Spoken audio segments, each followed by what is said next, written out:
This is Bloomberg Surveillance with Tom Keene and Paul Sweeney. Apple's still minting more money than God, right? Geopolitics front and center for global Wall Street. With Lisa Mateo on markets. Stocks are coming off of another record high. And Michael Barr with news. U.S. Secretary of State discussed the conflict in Gaza. The best in economics, finance, investment, and international relations. This is Bloomberg Surveillance on Bloomberg Radio.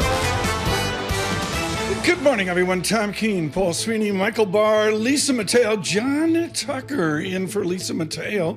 Paul Sweeney off today. What a show it is going to be. We have blown it up since 1 a.m. last night. David Gura leading our coverage in Atlanta. We'll go to Mr. Gura here in a moment. And many, many more voices here after truly an historic debate. There's no other way to do it.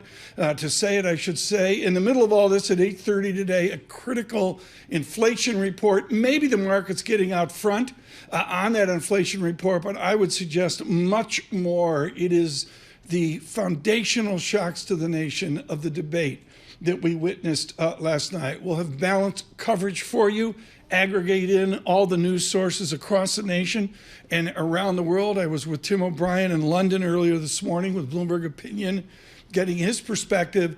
But the most valued perspective of all can be a Scarlet Fu that you've never seen before. Joining us, a star of Bloomberg Television, coming directly from the ice rink last night. For those of you at Bloomberg 1130 on YouTube, it's a special treat. It's the Fu. It's like when you come out of the penalty box for the Mother Puckers, is right. your hockey team. And I make my way straight into the offensive zone. Wait, right? what? What's the name of your team?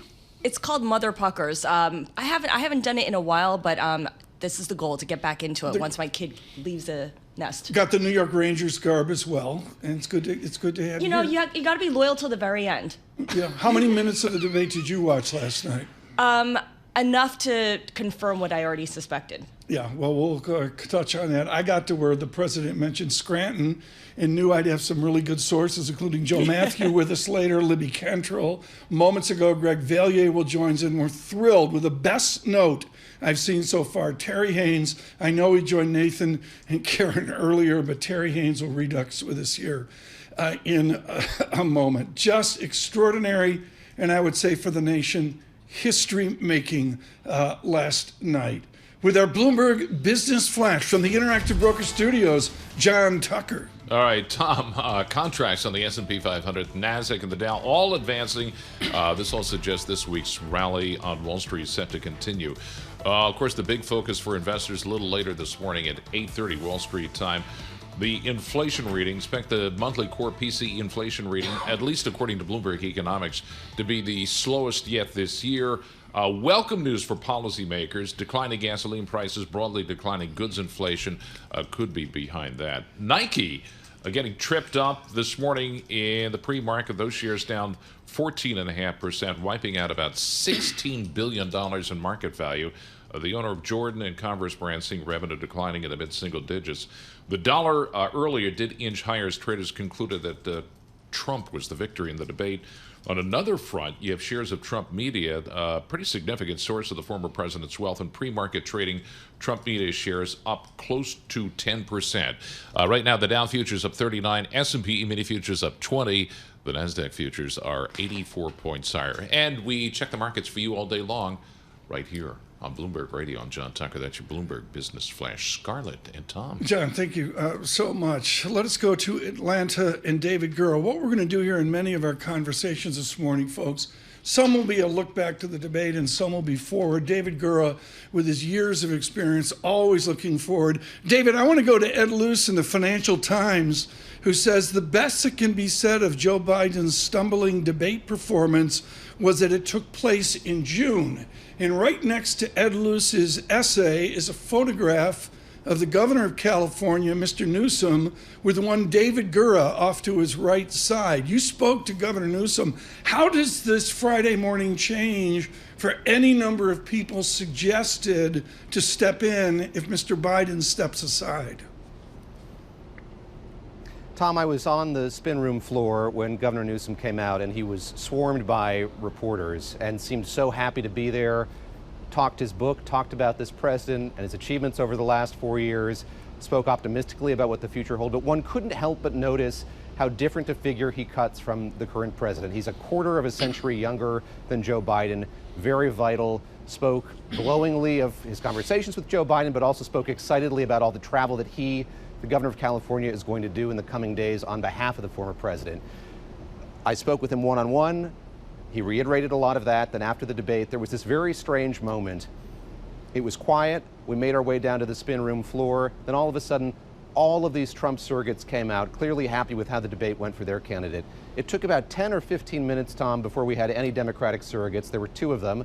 One was Raphael Warnock, the senator from Georgia, the other Governor Newsom. And it's clear that in those 10 or 15 minutes, there was a lot of soul searching, them trying to decide how, if at all, they could spin the performance by their candidate over the course of that 90-minute debate. Extremely difficult. There was a low bar that was set by both President Biden and former President Trump for how he'd perform in that debate. He really just had to allay those concerns that some people have that he is too old, would not be able to have another term in the White House. Quite clear over the course of that debate. He changed no one's mind. In fact, he probably made more people fearful that he doesn't have the competency to do that, Tom. David, I don't know if you've seen this from London. Our Timothy O'Brien, folks, he is the expert on Mr. Trump's finances going back over 20 years. And Tim O'Brien writing this morning, hope you can see this on YouTube as well, a humiliating and unsettling debate performance on Thursday night is now writing Biden's final chapter for him. Mr. O'Brien at Bloomberg Opinion goes on to say, this reality makes First Lady Jill Biden, the president's sister Valerie Biden Owens, and a handful of other trusted advisors the most pivotal people in the Democratic Party right now. David Gura, what do they do to get to Sunday evening and on to July? I think that these next few days are going to be pivotal, Tom, as we see how robust that conversation becomes about whether this party stands behind this incumbent president. I read that piece by Tim O'Brien. I kind of see it as a compliment to what we're seeing coalesce among a lot of establishment members of the Democratic Party who spoke immediately after that debate. It seemed like the debate gave them license or latitude to talk about something that had been whispered about over these last many months. Again, if President Biden had it in him, has it in him to serve another term in the White House. I want to go back to another article you mentioned, that one by Ed Luce, who's saying it's fortunate that this debate was early, that took place in June. This is not customary. Usually these debates happen after the nominating conventions, the Democratic and Republican conventions, when you have official nominees. A parallel a lot of people are drawing is to 1968. That's, of course, when LBJ announced to the American people he was not going to seek another term in office. There are many things that are different about this moment and that. I think chiefly, and we have to keep this in mind, that happened in March of 1968, in the middle of that primary season. This has been a long campaign, but Joe Biden has been the de facto nominee, more than the front runner, for many months now. I think that's the difficulty and the trickiness procedurally going forward here. Yes, these conversations will be vital and interesting over the next few days, but what would need to happen for this party to put forward someone like Governor Newsom, somebody else who would fill those shoes and be the nominee going into this general election? David, let me bring in our colleague, and I know this is someone you have not seen since the Cornell Red, the Big Red, were at Madison Square Garden this past winter. Scarlet Fu of Cornell joining us this morning with David Gura. Yeah, we're both at Red Hot Hockey the Saturday after Thanksgiving. David Gura, we know the Biden White House wanted this debate. It took place in June, you said, earlier than usual. There is another one scheduled in September. Any indication that this will move forward as planned? Do they have any ideas? Are they pushing to that idea, or are they just, in damage control mode right now? I think that it's very much day by day at this point. I think it was an open question even going into yesterday's debate if that second one would materialize. And again, a peculiarity about this cycle is these are not debates that are convened by the Presidential Debate Commission, that nonpartisan group that's put on debates for the last 30 years. This was a CNN debate. The next one's supposed to be an ABC debate. But this, suffice to say, did not go the way the campaign wanted it to go. There'd been this kind of static campaign. Joe Biden and his campaign had pushed to have this debate early, almost as a reset, to sort of signal the start in earnest of the rest of the campaign going to the general election. Obviously, that didn't happen here. And I think what's really interesting is we knew going into this the amount of preparation the incumbent president had done, that he went to Camp David, secluded himself there with his policy advisors and did these mock debates.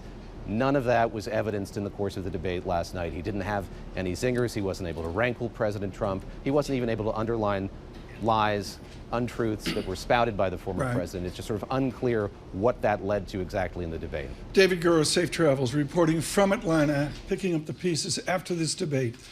David Gura, of course, see him with a big take out on Bloomberg podcast. Right now, and what I would suggest, folks, and I guess there's an inflation report here in 90 minutes, and, you know, we may see the market lift up in anticipation of disinflation. Neil Dutta will join us, but very clearly it is politically infused this morning.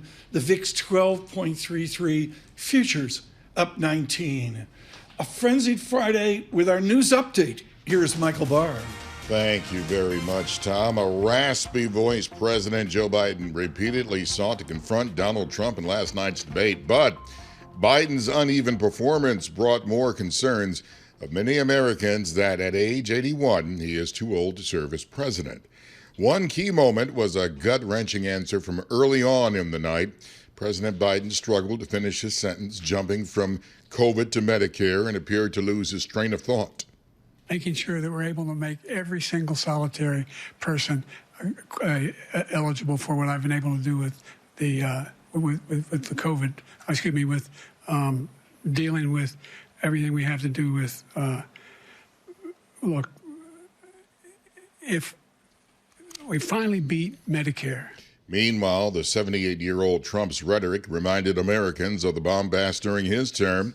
When Trump was asked if he would accept the outcome of the November election, he responded by again alleging fraud in the 2020 election. If it's a fair and legal and good election, absolutely. I would have much rather accepted these, but the fraud and everything else was ridiculous.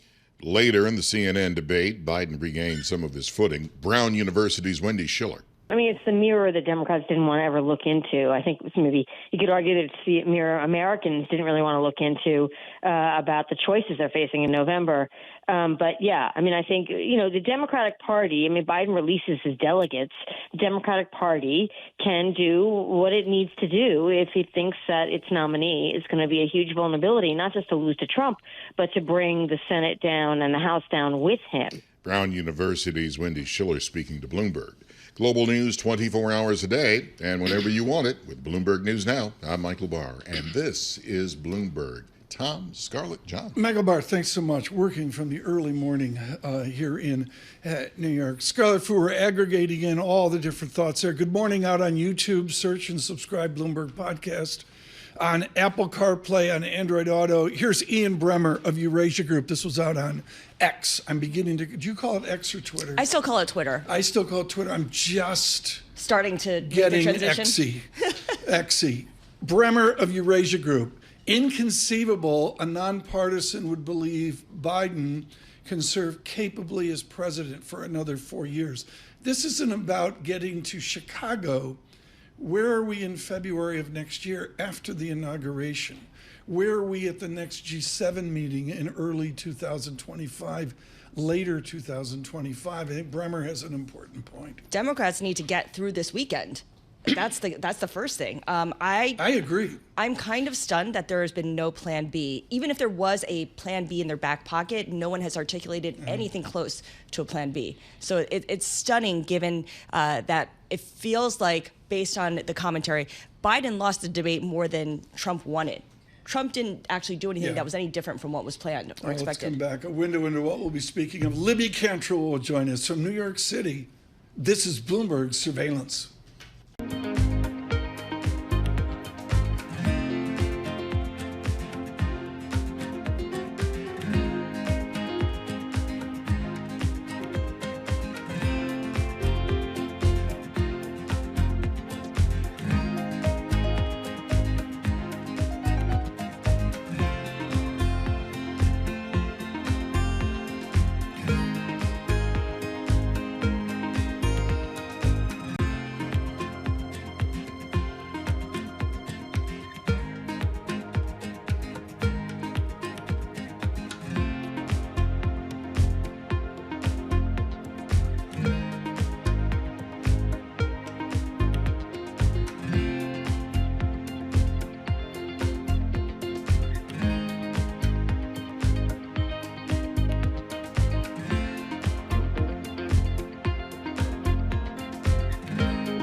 Markets, headlines, and breaking news 24 hours a day on Bloomberg Radio, Bloomberg Television, and the Bloomberg Business app. This is a Bloomberg Business Flash. And I'm John Tucker, the Bloomberg Newsroom with this Bloomberg Business Flash. It looks like this week's rally on Wall Street set to continue. Right now, the futures, S&P 500, NASDAQ futures on course for a third quarter of gains. Economists expect the Federal Reserve's preferred inflation gauge slowed to 2.6%. That would be the lowest reading in over 3 years, and the PCE comes out 8:30 Wall Street time. Among some of the individual shares on the move this morning, shares of Nike in the pre-market are 14% lower. The company's full-year outlook missed expectations. And then you have Trump media shares. They're up 11.6%. Dow futures right now 27 points higher. The S&P E-mini futures up 20, and the NASDAQ futures 88 points higher. 2-year yield 4.72. That's unchanged. The 10-year yield is up 1 basis point. That is at 4:30. And we check the markets for you all day long right here on Bloomberg Radio. I'm John Tucker. That is your Bloomberg Business Flash, Scarlet and Tom. John Tucker, thanks so much. Now that you're doing Lisa Mateo this morning, are you eating gluten-free? Are we having yogurt? You know why she's out? Granola. She has a softball game. Oh, yeah, it's important. I mean, her daughter's like all-American. Sorry. Her daughter does. Yeah, her daughter's all-American. Well, she looks like her daughter. I mistake the two. She could play. Oh, yeah. Unlike you or me, we trip, just walking out in the field. It'd be like Field of Dreams. But I'm so happy we to be walk here. over first baseline and we turn into Burt Lancaster. You look longingly into the distance. Yeah. Yeah, it was. If you build it, they will come. John Tucker in for Lisa Mateo this morning. It is one thing to pontificate, and particularly within our fractured political economics, it is another to do it in the crucible of real time. The first smart note last evening was from Terrence Haines. He's with Pangaea Policy. He's been doing this forever. He was prepared. But the bottom line is Terry Haines absolutely nailed it last night with perspective over what we saw. Scarlet Fu and Tom Keene now with Terry Haines. Terry, I'm not going to mince words off your note. I'm going to pick a couple ideas here as I can. Others, the Democrats particularly, are like nervous for next week until the polling consequences fully shake out. How low will the polling be? How will they adjust after President Biden's performance? Well, I don't think the polling is going to change a great deal over the next 10 days. That is instinct on my part. But compare this. Biden at 3 points. Biden is at roughly 42% right now. He and Trump are tied. 33% of those surveyed in the CNN Flash post-debate poll thought Biden won the debate.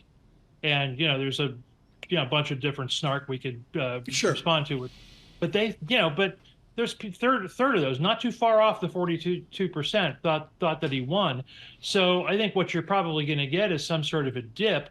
But short attention span theater here is going to move on to Trump immunity, Trump sentencing, conventions, all kinds of other things. Meanwhile, Biden's got a lot of time to try to correct the ship, and Democrats have nowhere to go on this, frankly. Okay, well, that's a really important distinction now. The zeitgeist this morning is they do have a place to go. Why can't they go to a president who decides with his family to, in some form, not run for a second term? And there's 7 or 8 other people that can make this look like Grover Cleveland Alexander in 1880. Why can't they do that? That was Grover Cleveland, not Grover Cleveland Alexander. Excuse me. Sorry. Anyway, the point is really twofold. One is that Biden's got a tight grip on the party. Secondly, a lot of the party's been enabling, and pockets of the media as well, not this network, but pockets of the media have been enabling Democrats, particularly corporate Democrats in Washington, trying to ignore this as best they can. Now the reckoning is here. The last thing I think they will do is make a snap decision to jettison the sitting president off the ticket, and the sitting president will resist that with every fiber in his being. He's been after this for 50 years. So, reality will set in, and the plan B will be, how do we prop this up and move forward? Mm-hmm. Let me bring in Scarlet Fu in for Paul Sweeney this morning. Scarlet? Terry, we know a lot of Americans don't like the candidates running for president in November, and they want someone else. Does the debate boost any third-party candidates? I don't think it does, Scarlet. There's a huge disparity in a lot of things related to this election. One is the appetite for a third-party candidate compared with the actual third-party candidates. I thought at one point, probably back in January or so, February, that Bob Kennedy had a pretty decent shot at becoming a serious candidate. He's decided to turn himself into a niche candidate, and his numbers reflect that. The air is slowly being let out of the balloon and will continue to, I think, continue in that direction. The other thing I want to point out to you, it's implied in your question, is, where do people go? If this was any other Republican other than Trump, you'd see wholesale flight from Biden to that Republican candidate, I think. Polling continues to show, though, that even though people are kind of marginal on Biden, they don't want to go to Trump. There's no such thing as a somewhat disapproves of Trump. It's all strong disapproval. So, these people are in a bit of a quandary, which, in a backhanded way, works in Biden's favor, I think. Okay, so that's how it stands with voters. What about our allies, our rivals in the global theater? As Democrats wait for polls to come out, and you said it'll be a couple of days, how does Europe, how does China prepare to think about what might happen in November? Well, I've been banging the drum on this for 9 months to a year, I think. We've got the highest geopolitical risk in over 50 years already. So, the net of last night's debate is that it's negative for geopolitical risk, and it's negative for U.S. domestic political risk as well. Our foes already feel somewhat emboldened. That's a whole other conversation as to why, but they do. And allies now officially are probably going to be a little bit more disquieted. I'm trying to avoid the 24-hour culture war cable TV talk, Terry, but I got to go to a single sentence of your brilliant note from last night. It's the first thing I read, folks, last night, coming off this debacle. You said of the President of the United States, sometimes over-prepped, and was without humor, a sin for an Irish-American politician. This was no JFK last night, I get it, but the over-prepped, I think, is brilliant, Terry. His first answer, I was thunderstruck by the factoidness of it. Mm-hmm. Yeah, I think so. I heard that a bunch in the debate where, you could almost see you could almost hear the click, and, this is the spiel that works, and, with pollsters and fact gatherers, and this is my answer, kaboom. And of course that's a double-sided sword too, because that whole Medicare gaffe happens when he forgets the line in the transition. So right. Biden's coin throughout his career has been affability and relatability, and neither showed up last night, and that's unfortunate for him. Terry Haines, thank you so much, and for all of us at Bloomberg, thank you for your perspective across many conversations in the past 24 hours. Mr. Haines is with Pangaea. Scarlet, just absolutely extraordinary, and I think we've got to bring it back to the markets. I got Brent crude at 87. I got yields churning here on a Friday, 2.04%, 10-year real yield. Equities lift. I got the NASDAQ up 0.4%, and it's not because you're filling in for Paul Sweeney. No, but I mean, this has been kind of the MO for markets all along, right? This slow melt up in prices. The S&P is going to close out the quarter with a 4.4% gain, the NASDAQ with a 9% gain. So what really changed the markets? What from the debate really changed the markets? I'd argue nothing. I don't know is my answer. What I would suggest is disinflation's in order, and Mike McKee is telling us that in 1 hour, 5 minutes, we're going to see another disinflationary tendency. But I just wonder if more's going on here, because I got a persistent up 19 on S&P futures now. The level 5564 on futures is a bull market. I think what Terry wrote in his note was key, which is as bad as Biden's performance was, it might be disastrous if his opponent was anyone but Trump. Because it is Trump, Biden not likely to suffer serious, immediate, or irretrievable electoral damage. Terry Haines of Pangaea and Scarlet Fu with us today. Please stay with us on YouTube. This is Bloomberg Surveillance.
Markets, headlines, and breaking news 24 hours a day on Bloomberg Radio, Bloomberg Television, and the Bloomberg Business app. This is a Bloomberg Business Flash.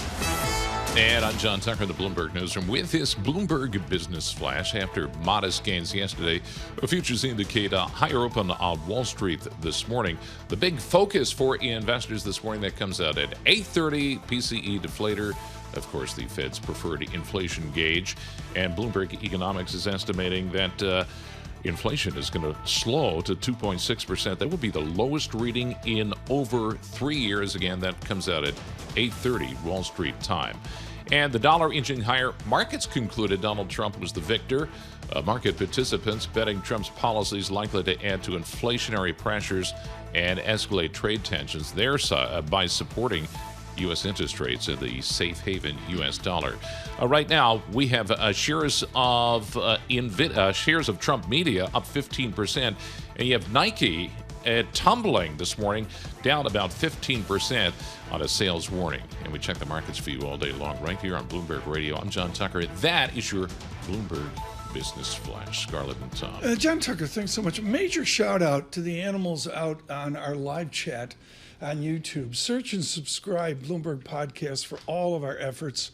But I really want to, it's a classy conversation. People are not, it's not snarky. There's a lot of that going on in American society. And one of the great themes that I see on the live chat is it was difficult to watch. Scarlet Fu and for Paul Sweeney, I'm not going to BS anybody. I got to like 4 minutes in and I'm like, oh. It was slightly painful for you to watch, too. It was slightly painful to hear as well, because I couldn't hear the current president. There was a lot of mumbling. There was a lot of throat clearing. And in the end... I did that too, but, Yeah, but not on the national stage quite like that. Yeah. And, do we blame the format? Do we attribute, some of the unchecked answers to the fact that there was no fact-checking? That was just a facilitated conversation? That's a debate. That's a debate, morning. Absolutely. Yeah, John Tucker fact-checks Bloomberg Surveillance. How's that going? Oh, real good. No. The candidates have to fact check each other. And I will say this. I'll just say this. The American electorate has the attention span of a tsetse fly. So even markets have moved on from this. We'll try to get to Sunday and the talk shows. Margaret Brennan scheduled to be with us with Face the Nation CBS.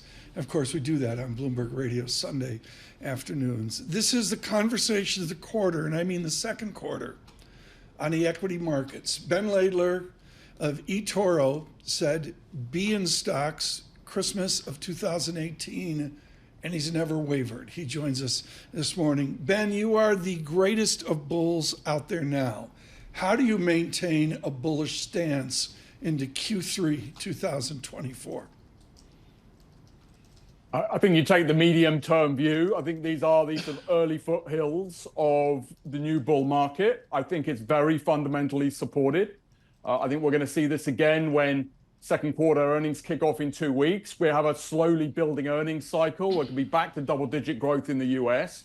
And the global interest rate cycle is well underway. We've had 80 cuts globally. The US is at the back of that train, but I think we'll start in September. We're going to get some visibility on that today. Those are the twin fundamental pillars. And if we have a stumble along the way, which we're probably overdue for, quite frankly, there's a lot of money sitting on the sidelines, and the Fed put is out there, and I think the market will come roaring back. Scarlett, I think what he said, what Laidler said about earnings season and a review of free cash flow in 3, 4, 5 weeks will be critical. Yeah, and margins holding up very well as well. Ben, what about the earnings that we have seen from some consumer companies that does raise concern about spending slowing down and outlooks that are a little bit more tempered than they would have been 3 months ago? Yeah, this is absolutely a idiosyncratic earnings recovery because top lines really aren't growing very strongly. The US economy is in fine health, but is gradually slowing. The leading edge of that is the consumer. But set against that, you have this secular tech adoption cycle. Inflation has plunged, which is taking all the pressure off profit margins. And people are still pretty cautious. Expectations are low. So maybe this is a low quality earnings recovery, but it's still an earnings recovery. And as we get that soft landing, I think the top line will come back in. I like the way you put that, a low quality earnings recovery. So how do companies make up for that? Do they do that through increased buybacks and increased dividends? And obviously we'll be hearing from the big banks later today on what they plan to do with returning cash to shareholders. But can companies continue returning that level of cash to shareholders? I think profits are fine. We're talking about how much they're going to grow. So I think in that environment, it's more how you slice the pie. How much goes to CapEx? How much goes to dividends? How much goes to buybacks? So I think cash returns, which to your point is probably the sort of hidden pillar of this bull market. By far the biggest buyer of US stocks is US companies, and it's not even close. But I think that continues. But as I say, I think this is the early innings of an earnings recovery. It's tech-led. Tech will slowly fade from here. I think we'll see that in the second quarter. But everybody else will start to pick up the slack. Ben, eToro in London, you've got a British election. I believe it's July 4. Ben, July 4 is the day the colonies won. I don't know if you've got that checked in, but you've got the British election, and of course we had the debate last night as well. How does Ben Laidler, as equity strategist, filter politics into your study? I really try not to, because market strategists and economists are, notoriously bad at this. So I'm hoping it's all a big non-event. It's almost certainly to be in the UK. The US, I think it's going to be maybe a volatility event. I mean, we have near record lows volatility. This is a very early start to this US campaign. Maybe that volatility picks up a bit, but I think, these are the two best known presidential candidates we've ever seen in the US. The markets are voting with their feet that they think Trump's going to win. They think that's pro-business, and they remember how much money they made last time. So I think markets have sort of made their peace, frankly, either way. All right, now that we've tied politics to markets, the first round of the French elections takes place on Sunday. Oh, listen to you. Have markets priced in all the concerns, or is there more volatility, more unexpected reactions that you see coming next week? Well, the first round's going to be where you're going to see the pain, I think. If there is more pain to be taken, the far right's going to do very, very well. It's just a question of how well, and all bets are on, the second rounds where you get tactical voting against the far right, and, Macron comes out with, hung parliament, or maybe sort of sneaks a victory. So I think we're braced for more bad news on Monday and potentially better news next weekend. Ben Laidler, you've had the courage to own big tech all the way up. You've never said sell. What do you say about the big tech right now? I would say from your earnings idea, you're looking for continued free cash flow there. I think big tech is absolutely fine. This is very fundamentally driven. It's all about the earnings, which are massively surprising here, or continue to surprise. But I think the story of the second half is this delayed rotation into everybody else. If we get the rate cuts, if we get a firming of economies, it's going to be all those other smaller sectors, which are much cheaper, that are much more sensitive to that than big tech. Right. So big tech's fine, but as we get the rate cuts coming in, I think everyone else is going to start performing. And remember, a little bit of money goes a very long way in those assets, because they're all just much, much smaller and less loved. Ben, thank you so much. Ben Laidler with us. Just can't say enough about his excellence at eToro. Scarlet Fu, moments ago, Ian Bremmer coalesces. And folks, this is 4 op-eds from the New York Times. We had Tim O'Brien. We'll feature that again in the 8 o'clock hour. Let me go through this quickly, Scarlet. Ian Bremmer noticing the United States has never seen a day after debate headlines like this. Mm-hmm. Thomas Friedman, President Biden is my friend. He must bow out of the race. Frank Brunei, Biden cannot go on like this. Patrick Healy, I'm hearing high anxiety from Democrats over Biden's debate performance. And finally, the arch and wonderful liberal, even the conservatives respect him, Nicholas Kristof, President Biden, it's time to drop out. And I think the perspective that Michael Barr and I have seen in our last 6 hours of getting ready for this, there's never been a day after debate like this, including 1960. You just wonder to what extent the White House is now saying the quiet part out loud. Are they saying this to President Biden? They have to be. They've had all this time to do it, and they haven't. I'll defer to Nancy Cook and Josh Wingrove. They've reported a smart Bloomberg article this morning on the upset at 1600 Pennsylvania Avenue. Libby Cantrill and Greg Villiers to join us here in the next 30 minutes. With our news in New York City, Michael Barr. Thank you very much, Tom. Scarlett, John, it was the first debate in 2024 for President Biden and former President Trump. The CNN presidential debate was a tough night for President Biden. He fumbled with lines, struggled with a cough, and tripped over key numbers like this moment on his economic record. The economy collapsed. There were no jobs. Unemployment rate rose to 15%. It was terrible. And so what we had to do was try to put things back together again. And that's exactly what we began to do. We created 15,000 new jobs. The president meant to say 15 million jobs. Former President Trump was quick to pounce on the economy. We had given them back a country where the stock market actually was higher than pre-COVID, and nobody thought that was even possible. The only jobs he created are for illegal immigrants and bounce-back jobs, a bounce back from the COVID.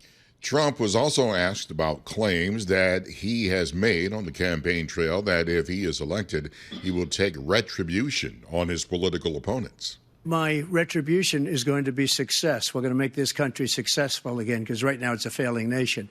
My retribution is going to be success. But President Biden's halting performance is getting a lot of attention this morning. Sources tell Bloomberg News that the president was fighting a cold last night. Bloomberg's David Gura says Biden prepared for several days at Camp David for this debate. And even still, he missed all of these opportunities to sort of underline major points of his policies or to push back on former President Trump or to try to agitate him, as many people thought that he would.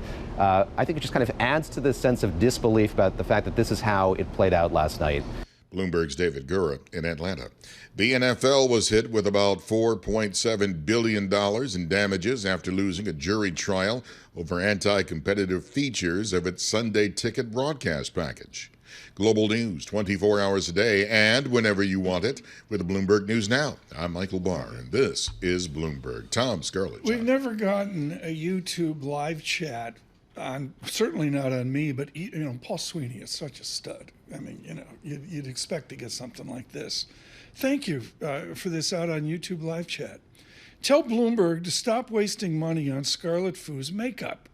She absolutely does not need it. She is beautiful. I actually thought they had a summer intern from Cornell on summer break co-hosting today. This is the kind of commentary we get on YouTube? This is what we get on YouTube. I mean, it's 6:30 this morning. Were you like makeup or no makeup? How does that work? I was running from 63rd Street into the office. And I made my way in. That's called doing a Damien Sass hour. Yeah, that's pretty much it. We are thrilled that Scarlet Fu is here. Are you going to be on TV this afternoon? I am, yeah. We're going to look ahead. Yeah, we're looking ahead to the French elections on Sunday, which should be another exciting end of the quarter. We should mention June 30th. That too, but end of the quarter has been pretty consistent with end of the month and end of the previous month as well. Just gains. Scarlet Fu in for Paul Sweeney today. John Tucker in for Lisa Mateo. Let me look for the makeup on YouTube, John. You really want to cover this face up?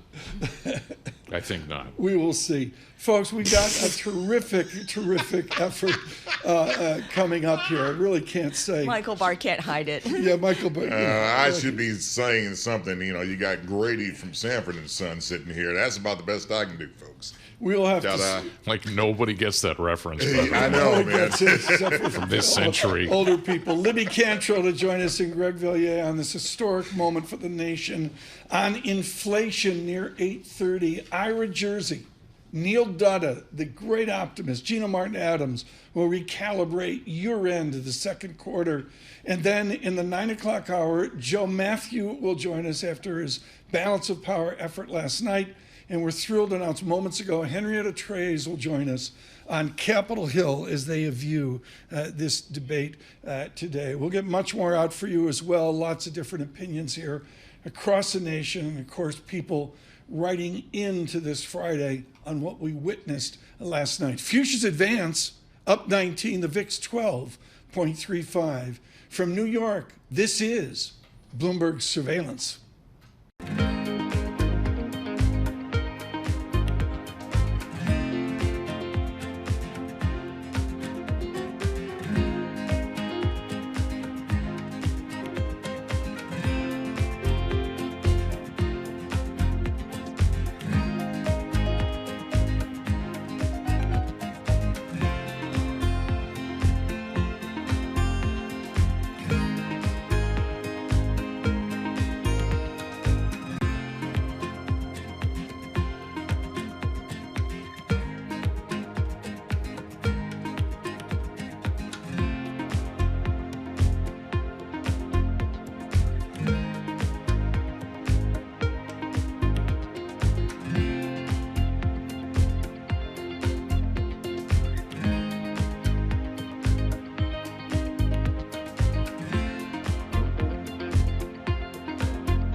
Markets, headlines, and breaking news 24 hours a day on Bloomberg Radio, Bloomberg Television, and the Bloomberg Business app. This is a Bloomberg Business Flash. And I'm John Tucker in the Bloomberg Newsroom with his Bloomberg Business Flash. Futures indicate a higher open on Wall Street after some of the modest gains that we saw yesterday. S&P 500 and the NASDAQ right now on course for a third quarter of gains. Of course, the big number this morning, 8:30 Wall Street time. Economists expect the Federal Reserve's preferred inflation gauge slowing to 2.6%. So that would be the lowest reading in over 3 years. Again, that comes out at 8:30 this morning. Among some of the individual movers in pre-market trading, you have shares of Nike right now down close to 15%. The company's full-year outlook missing expectations. Tractor Supply scrapping its climate targets and diversity, equity, and inclusion goals after weeks of online attacks. The company's been hit with criticism over its policies on social media, including from right-wing activists. Dow futures up 12. S&P 500 futures 18 points higher. The NASDAQ futures 86, and yields right now pretty much unchanged. The 2-year at 471. We check the markets for you all day long right here on Bloomberg Radio. I'm John Tucker. That is your Bloomberg Business Flash. Scarlet and Tom. John, thanks so much. Scarlet Fu, I mean, the New York Post, no fan of President Biden, let's be sure now, but this is all over the media. I didn't know this. The president speaks at a Georgia Waffle House following the debate performance, quote, "I think we did well." Could you see Libby Cantrill at a Waffle House? I just can't. I can't. In the music business, we used to call it chez waff. Because, you know, you're driving down to Nashville and it's the only thing open at 3 a.m. During a road trip, maybe. Have you ever been to a Waffle House? I have not gone into a Waffle House. It makes Cracker Barrel look like, you know, Danielle up on 65th. You've never been to a Waffle House. No, I haven't. Joining us now, the queen of the Waffle House, Libby Cantrill, joins us from PIMCO. Libby, have you ever darkened the door of a Waffle House? I love a waffle. I love a 12, a midnight waffle. Exactly. You can only go at midnight. Egg and cheese. I mean, come on. Oh. I feel, he knows And his constituents. And that's synthetic butter. I mean, it's just gotta love too it. much. Libby, thank you so much for joining us after the history made last night. I got 8 ways to go here, but let's stay with your public policy, which means the legislative branch. How does Capitol Hill react to what we witnessed last night? Yeah, I mean, there is definitely the reports of a collective freak out, to use a more technical term, the collective bedwetting, are correct. I think folks who are on the ballot, particularly those who are in vulnerable Senate races, who are in House races that, of course, Democrats control the Senate by 1 vote. How the Democrats are hoping to flip the House. Republicans controlled by a very small margin. I mean, I think those folks are very concerned this morning. Now, interestingly, as you know, Right. they've been actually outperforming on polls. So there has been a big gap between those candidates and Biden. Yeah. But I think they are very concerned that Biden will be a headwind to both re-election and to their aspirations of flipping the House. In your world, you're surrounded by people that won't shut up. I mean, I don't know if you know this, but they have this surveillance cork where it's Tucker or, Scarlet can put in my mouth, Tom, shut up. In your world, nobody stops talking. Was President Trump advantaged last night because he didn't have a mic on a lot, so he had to stop talking? I think the format absolutely favored President Trump. I think sort of ironically, the Biden world thought that not having an audience, being able to mute the mics would be a detriment to President Trump. But if anything, he seemed more controlled, more moderated. Now, how both candidates characterize each other's presidencies were just not correct. There were a lot of falsehoods, I think, honestly, on both sides. But the reality is that President Biden did not fact check President Trump. Mm-hmm. And of course, the broader issue here is that he just underscored all of the concerns about his age. And President Trump, on the other hand, looked energetic. He was confident, and he was very much on his talking points. He talked a lot about immigration. He talked a lot about inflation. I think from a market's perspective, we didn't hear anything about deficit restraint. I think if anything, both gentlemen really reinforced the importance of Medicare and Social Security. There was no really whiff of reform. President Biden talked a little bit about it. And they talked about tariffs. And so I think the big themes for the markets, higher deficits and more tariffs, more hawkishness on China. Those are, I think, if you're trading in front of your screen this morning, those are kind of the big takeaways. John does that here at Bloomberg Surveillance. Tucker's doing, meme stocks here. He's trading.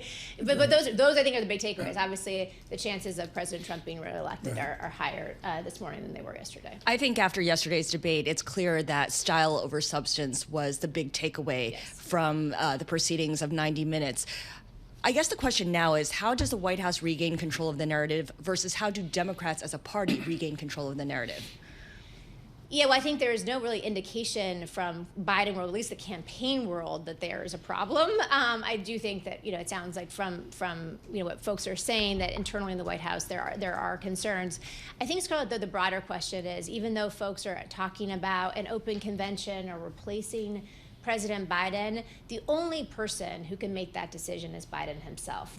We are not in the 1960s, right? This is not 1960. This is not 1968, where you had party elders in the back room smoking cigars. This is not LBJ after the TED events. No, and we keep reinforcing that to clients, is that the party mechanics are so different from those days. And so really only President Biden can make the decision on whether he is going to continue to be on the ticket.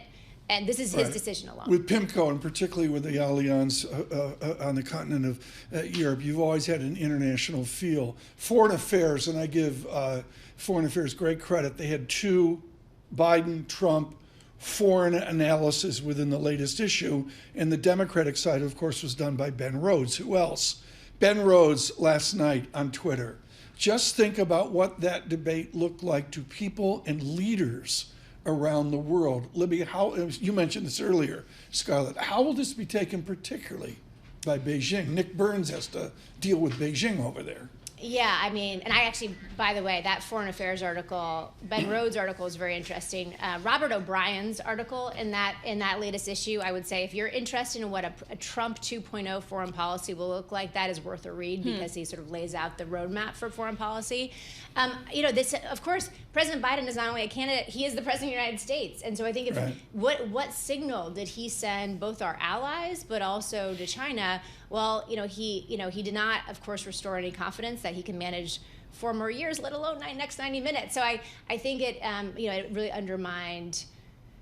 I think I don't want to be hyperbolic here. We don't want to sort of over extrapolate from one debate. Right. But again, it reinforced. Okay, cut to the chase. What do you tell Jerome Schneider today? He's in short-term paper. What's the market effect for Jerome Schneider at PIMCO that you see in Washington? Well, again, I think that the big takeaway from last night is that deficits are going to continue to go up because neither candidate is going to reform the entitlements. They may not be able to spend a lot more, but they're not going to do anything about our structural deficit issue. And again, tariffs are likely to go up. I thought the interesting conversation around tariffs was that President Trump was not defensive of his tariff plan. He was leaning into it. He was talking about how it wasn't going to increase inflation, how it was a good thing for the United States, both from a national security perspective and an economic perspective. He talked about deficit reduction in terms of tariffs. So I think the big takeaway, Tom, is, and this is true if Biden is elected too, deficits are going up, and likely we're going to have more hawkish, relationship with China, and tariffs are going up. Libby, thank you. Libby Cantrill with Public Policy and PIMCO here after this historic debate. Bloomberg Surveillance this morning and all with the Scarlet Fu Show, brought to you by Interactive Brokers. Discover the future of trading with their next generation trading platform, IBKR Desktop. Download IBKR Desktop at ibkr.com/desktop.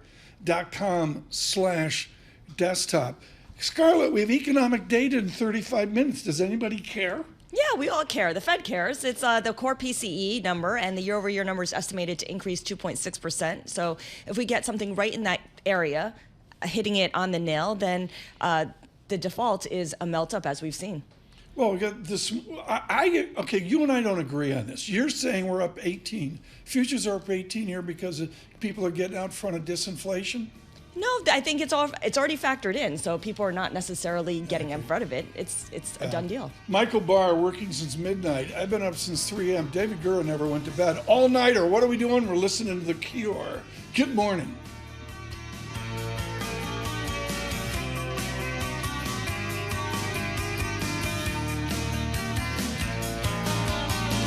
I don't care if Monday's blue.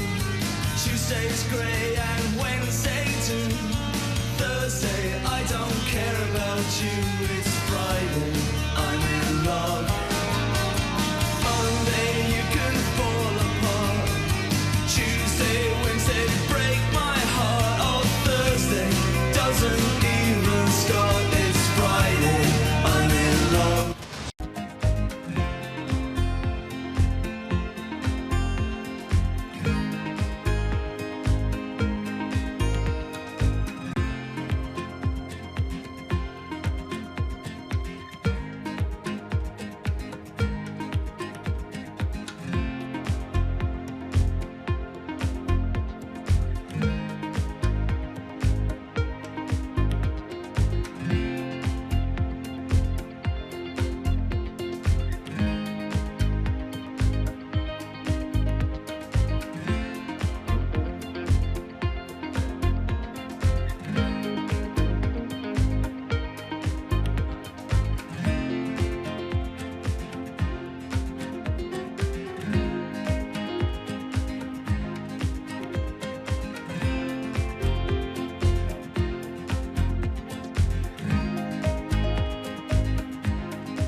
This is Bloomberg Surveillance with Tom Keene and Paul Sweeney. We're addicted to the parlor game, the Fed, the monetary ballet. Where do you see opportunities in that fixed income space here in 24? With Lisa Mateo on markets. AI affecting demand for cloud computing. And Michael Barr with news. Another legal setback for Donald Trump, this time across the pond. The best in economics, finance, investment, and international relations. This is Bloomberg Surveillance on Bloomberg Radio. Good morning, everyone. Good morning out on YouTube. Tom Keene, Paul Sweeney off. Scarlet Fu in for Paul Sweeney. Lisa Mateo off. John Tucker in for Lisa Mateo. Is Barr here, John? Michael Barr is here. There's been a Barr I am not filling in for him. Okay, Michael Barr is with us today, and of course he's been extremely busy since 3 a.m. with the fallout of this debate. David Gura is in Atlanta. We'll continue to get reporting from him and Josh Wingrove, Nancy Cook, writing from the White House this morning as well. There'll be much more coverage in 29 minutes. A key inflation report. Neil Dutta will be with us. Excuse me, I'm gasping this morning. Well, Bloomberg Surveillance in this hour and this morning as well. Got to get the language out here as best I can. You'd think I'd memorize this by now. Bloomberg Surveillance, brought to you by Cohn-Resnick. Advisory Assurance Tax. See how business strategies from the world of golf can help your company build competitive advantage. Watch the Business of Golf series at cohnresnick.com/golf. And we thank Cohn-Resnick for their attendance. I was at a social function with the Greek community this week with Central Macedonia, which is up by Thessalonica, and there was a young lad there who was a former employee of Cohn-Resnick. What do you do on weekends? This is a huge mystery. No, it's like a United Nations thing. It's like, I'd wear a suit and tie and, fancy. You wear a suit and tie on the weekends? He wears a suit and tie to the beach. Yes. Yeah, it's the way it is. But a guy worked at Cohn-Resnick, loved it, had nothing but good things to say about the foundational knowledge he got in accounting and auditing. And then you guys took a selfie. Yeah, and then he bought me a martini, which is the only reason I'm saying nice stuff about him. Futures up 18 here. We've got a terrific show forward for you. Gregory Valliere will join us in a moment. Right now, with the Bloomberg Business Flash, John Tucker. All right, Tom and Scarlet's contracts on the S&P 500 NASDAQ advancing, suggesting that this week's rally on Wall Street is set to continue. Right now, the S&P futures up 18, NASDAQ futures up 84. The Dow futures, they're 16 points higher. A big focus for investors that comes at 8:30 this morning. Of course, the PCE, the Fed's preferred inflation gauge. Bloomberg Economics says expect that reading to be the slowest yet this year. Declining gasoline prices and broadly declining goods inflation could be behind that. And among the most actively traded in the pre-market, shares of Nike very actively traded, down about 15% right now, wiping out about $16 billion in market value. The owner of Jordan and Converse brands seeing revenue declining in the mid-single digits. And how about a will preview? Warren Buffett refining his plans for giving away one of the greatest fortunes of the modern era. In an interview with the Journal, Buffett said after his death, nearly all his remaining wealth is going to go to a new charitable trust overseen by his daughter and two sons. He made clear his giving to the Bill and Melinda Gates Foundation will be coming to an end. Ahead of the PCE, 2-year yields right now unchanged, 471. And we check the markets for you all day long, right here on Bloomberg Radio. I'm John Tucker. That's your Bloomberg Business Flash. Scarlet, Tom. Well, John Tucker, thanks so much. Yield's up a little bit here. I'm watching the 10-year real yield, 2.03%. I'm going to say churning here, but I do want to point out 87 on Brent crude gets my attention. Off of the debate, and of course, Greg Valliere is the only one breathing that remembers this, and I remember sitting on the couch, Greg Valliere, for it. Good evening, my fellow Americans. Tonight, I want to speak to you of peace in Vietnam and Southeast Asia. March 31, 1968, where LBJ, after the Tet Offensive, shocked, shellacked, shelled, stepped aside. Is there an analog here, Greg Valliere, to the path President Biden is taking? Yeah, hi, Tom. Good morning. I think the analog is actually when Hugh Scott and many leading Republicans went to the Richard Nixon White House during Watergate and said, you have to step down. Okay, so who's the Barbara B. Conable? That was Barbara B. Conable and Hugh Scott. Conable went on to run the World Bank. I don't see a Barbara B. Conable or Senator Scott out there. Do you? No, there's a lot of possibilities. One would be Hakeem Jeffries, obviously, from the House. There would be some veteran Democrats, maybe Tom Keene, maybe, Mark Warner would be on the list of people who would just go to the president and say, Mr. President, for the sake of the party, for the sake of the country, you should step down. What happens if that occurs? Wouldn't he be basically, on the edge of sainthood within the Democratic Party if stepping aside? Greg Valliere, what happens to the nation if we get to that event? Well, I think you could also say what happens if the to the nation if we stay with the status quo, with a president who clearly has cognitive issues. I say that with no joy at all. I say that with sadness. But I think you've got an environment here where you've got to do something. If we have a situation where Joe Biden stays on the ticket, I think the nation will have to have an adult conversation on dementia and Alzheimer's. And I think that's coming if he refuses to step down. Greg Villiers with us, of course, with AGF. Joining me today, Paul Sweeney, off, Scarlet Fu with Greg Villiers. Greg, why hasn't the Democratic Party or Team Biden had that adult conversation yet? That's a really good question, and I think some people are going to have to answer why they haven't, why they have covered up the clear decline of this president. I think they felt they could win this election, and they wanted to bottle it up. But that's not a way to run a government, to be that untransparent. Absolutely. There's so much hand-wringing or celebrating, depending on your affiliation, over Biden's performance last night. How did the former president, how did Donald Trump do? Not that great, in my opinion. He, as always, he said a lot of things that were factually inaccurate. I thought it was a fair performance by Trump, but it showed me Trump still is beatable. Despite the terrible performance last night by Biden, Trump can be beaten. It's just that he can't be beaten by Biden. Scott, this is just, and Greg has such a skill here. I mean, Greg, we are so far removed from me and Ken Pruitt at the New Hampshire primary with Sam Donaldson of ABC. I mean, our politics is blown up, Greg. With that said, what does the next month look like? Oh, it's going to be chaotic. I mean, you've got the sentencing of Trump on the 11th, I believe, of July, and then the Republican convention starts, and we get the vice presidential pick. I still think Marco Rubio is the slight favorite. Then you get the Democrats, not until mid-August. So the Democrats have about 6 weeks in which they can debate internally whether to keep Joe Biden on the ticket. I think the odds slightly favor Biden being asked to leave. Okay, so let's walk through what that looks like. What is the plan B? If he's asked to leave, who are the potential replacements who could beat a former President Trump? Well, first on the list, you've got to say Kamala Harris. I know she has bad poll ratings. I know that people feel she lacks the gravitas to be president, so she has flaws, but I'd put her on the short list. Then there's a whole bunch of governors, not including Gavin Newsom, who is in the middle of a budget crisis that was self-inflicted, and I see too many problems in California for Newsom to be on the list. But there's a lot of other first-rate governors. Gretchen Whitmer of Michigan. You've got the governor of Pennsylvania. There are several other people who I think would try to jump in. But first and foremost, we'll see about Kamala Harris.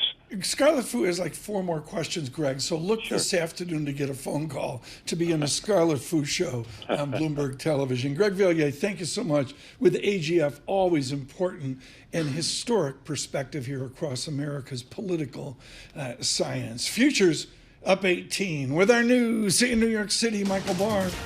Thank you very much, Tom. Scarlett, John. The Biden campaign responding to the criticism of President Biden's debate performance in Atlanta last night. Democrats are calling it an off night, saying President Biden is the only person who has ever beaten Donald Trump and declaring he will do it again. CNN did a poll of people that watched the debate. 67%, that's a 2-to-1 margin, say they saw that Donald Trump was the winner of that debate. However, it had its moments. Biden went there taking aim at Trump's moral character.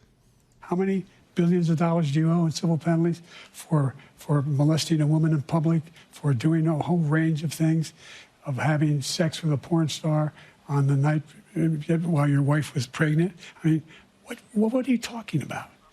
You have the morals of an alley cat. Trump also went there. When he talks about a convicted felon, his son is a convicted felon at a very high level. His son is convicted, going to be convicted probably numerous other times. Should have been convicted before, but his Justice Department let the statute of limitations lapse on the most important things. Wendy Schiller with Brown University spoke to Bloomberg. Trump was Trump. He was exactly the same as he's always been.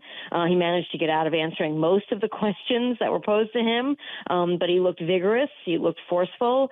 He was coherent, stayed on message, the Trump message. And, it was not a disaster, but I think close to a disaster, not just for President Biden, but for the Democrats. Wendy Schiller with Brown University. Many Americans feel the COVID risk is over, but the CDC is issuing a reminder that it is not. The CDC reminding Americans that COVID sent nearly 1 million Americans to the hospital this past winter and fall, and the virus killed more than 75,000 people here in the U.S. The health agency is urging Americans to get the latest COVID and flu vaccines this fall. Global news 24 hours a day and whenever you want it with Bloomberg News Now. I'm Michael Barr, and this is Bloomberg. Tom, Scarlett, John. We're going to dive into this right now because we have inflation data coming up here in 15, 17, 18 minutes. Neil Dutta to be with us. Gina Martin-Adams here on the equity market with a June 30 quarter ending. Scarlett, on the politics, and we're going to come back to the politics with Joe Matthew. I don't know where Gura is. He may be at Bar Margot, Four Seasons. When brunch... He deserves it. He deserves it. Yeah, I mean, he hasn't slept for, 2 nights? He had the $47 hamburger, the other day, and he skipped the fries. And he deserves it.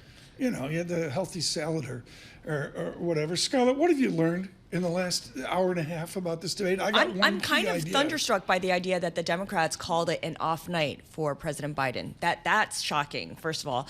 I also wonder the urgency of the conversations that they're going to be holding this weekend. Yes.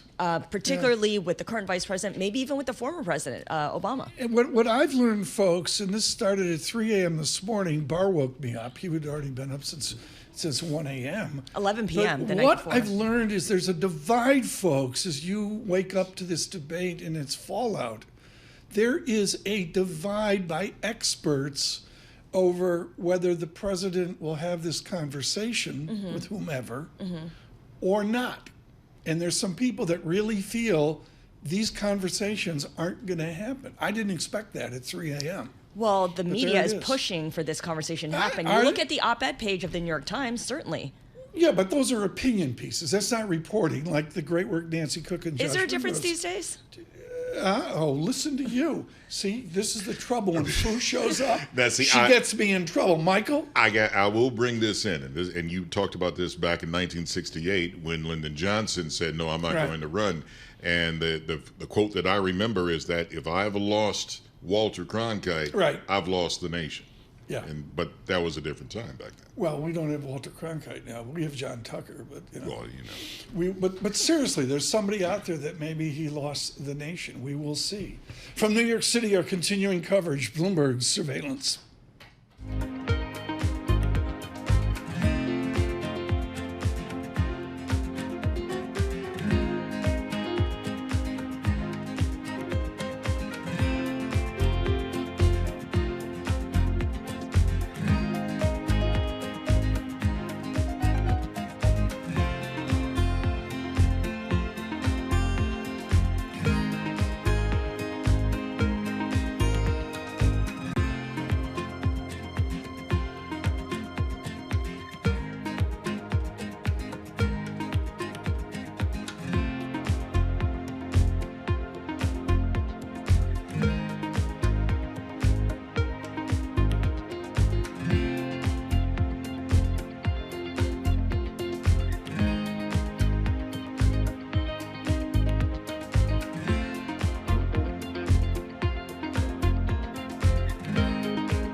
markets, headlines, and breaking news 24 hours a day on Bloomberg Radio, Bloomberg Television, and the Bloomberg Business app. This is a Bloomberg Business Flash.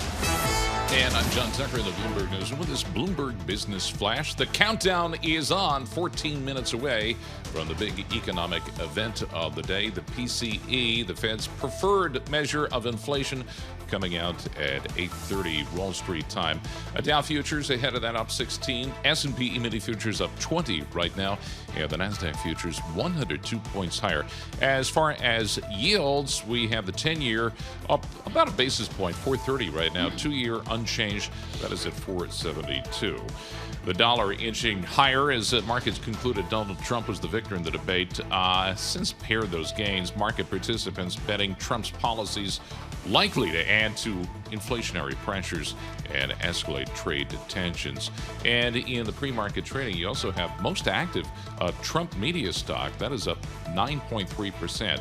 You also have NVIDIA shares. They're up 0.9%. And then Nike, after its results, are 15% lower. And we check the markets for you all day long right here on Bloomberg Radio. I'm John Tucker, and that's your Bloomberg Business Flash. Scarlet, Tom. John Tucker, thank you so much. Good morning on YouTube. Search and subscribe to Bloomberg Podcasts on YouTube. That's the best way to get our distribution. On Apple CarPlay, it is safer, it is better. And on Android Auto, we welcome all of you around the world and across the nation this morning. An extraordinary Friday in American politics. Out on YouTube live chat, I mean, John, you and I should just leave and let Scarlet do it here. Thank you, Chip. Fu nailed it again. No reporting anymore, all opinion. And you're right. I mean, there's reporting, Josh Wingrove. There's opinion, and then there's this thing in the middle, the FT called Hot takes. Commentary, hot takes, whatever. But you're absolutely right. Hot takes. That's the Can currency. I go home and you just run it? I mean, that would be, I can see it. John Tucker and I will take care of it. Yeah, Yeah, you can go home. It's okay. What we're doing is we're aggregating in the opinion. We're looking at everything we can off of this historic moment last night for the nation. The leadership at Bloomberg Opinion is Timothy O'Brien. He is expert on Donald Trump's finances, but extends that across his view, his prism of the American political landscape. Timothy O'Brien, a humiliating and unsettling debate performance on Thursday night, is now writing Biden's final chapter for him. Mr. O'Brien goes on to say, this reality makes First Lady Jill Biden, the president's sister Valerie Biden Owens, and a handful of other trusted advisors the most pivotal people in the Democratic Party right now. Tim O'Brien with a blistering op-ed. And Scarlett, there's been others out there as well that we'll feature. He's certainly not the only one. You just open up the New York Times opinion page, and that's... Yeah, but we know what they're going to say. Yes, but it all comes back to this idea that Tim O'Brien puts very elegantly. He should consider stepping aside. In the 9 o'clock hour, we'll continue to pick up on this, but right now we must digress to the American economy in this key inflation report in 11 minutes. Giving us wisdom, Jennifer Lee joins us right now. Thrilled that she's with us, senior economist, BMO Capital Markets. Jen Lee, is disinflation in place? Good morning, and thank you very much for having me on such a crazy week and morning. Disinflation, I think we're seeing the slower inflation trends coming, but it's still, again, to use that overused word, still very, very sticky. Certainly not enough to give anyone, let alone the Fed chair himself, all the comfort and confidence he needs to start cutting rates. We should start seeing some more signs of that, I think, this morning with the personal income and spending reports that are out in just a few minutes. And, but that's just like one step or another step in the way of, towards easing policy. Right. But, it's the Fed sort of stands out, in comparison to everywhere else, where we're even hearing about talk about rate hikes in some certain areas of the world. So it's a very different world that we are in these days. Thank you so much, Jen Lee. Scarlett, I completely messed this up. I think there's only one economic data point at 8:30, and Jennifer Lee points out, hey, Tom's stupid. There's personal income, personal spending. They really matter. They really matter. And what they show right now is expected gains of under 0.4%. At best, 0.4% for personal income, but spending seen at 0.3%. Jen, we know that data has been missing estimates. The eco surprise indexes, whether it's Bloomberg's or Citigroup's, have been trending lower. Do you anticipate that trend to continue with today's batch of data, starting with PCE? Interesting that you're pointing that out. I was also noticing, like, for the home sales, all the housing numbers this week, I was like, oops, wrong sign. Very humbling job, I will have to say. But I think for the personal income and spending numbers, I think consensus will probably be on the right side. You're looking at the headlines for sure, what's going to happen with the headline income, headline spending, but it's all the details, I think, that are going to be arguably even more important, like specifically wages and salaries are something that I'm always looking at, because personal income, accounts for a whole bunch of different things that, go into the personal, to the consumer's pockets. But it's all about, I think, wage growth and making sure you have a steady income that gives consumers confidence to spend, maybe not now, but later. So I think that number is key, and certainly what people are spending on. And I was definitely disappointed last month to see, some of the softer trends that we're seeing, especially when you're looking at things like, dining out. I always look at dining out and, recreational cars and recreational services. Those are areas that people can first thing they will do is cut back on that when times are tough. And you're starting to see some pullback on that. So this is what, overall what we want to see. We don't want to ever see everything go up in a straight line and start overheating, because that would be a whole different conversation at that point. But you want to see some slowing, seeing those signs of that soft landing kicking in. Yeah, and we've heard anecdotal of those concerns of pulling back from the companies that have reported. And just to be clear, the consensus estimate is for core PCE to increase 2.6% over the previous year. Jen, we know that we make a lot of this one metric as the Fed's preferred inflation gauge. Is it how does the Fed fold in the number that we get at 8:30 to the data that we've seen up until this point? Will this be the one that it hinges on, or is this just adding to the totality? Adding. And I love the word totality. I was just going to use that. It's all going to be about the totality of the data.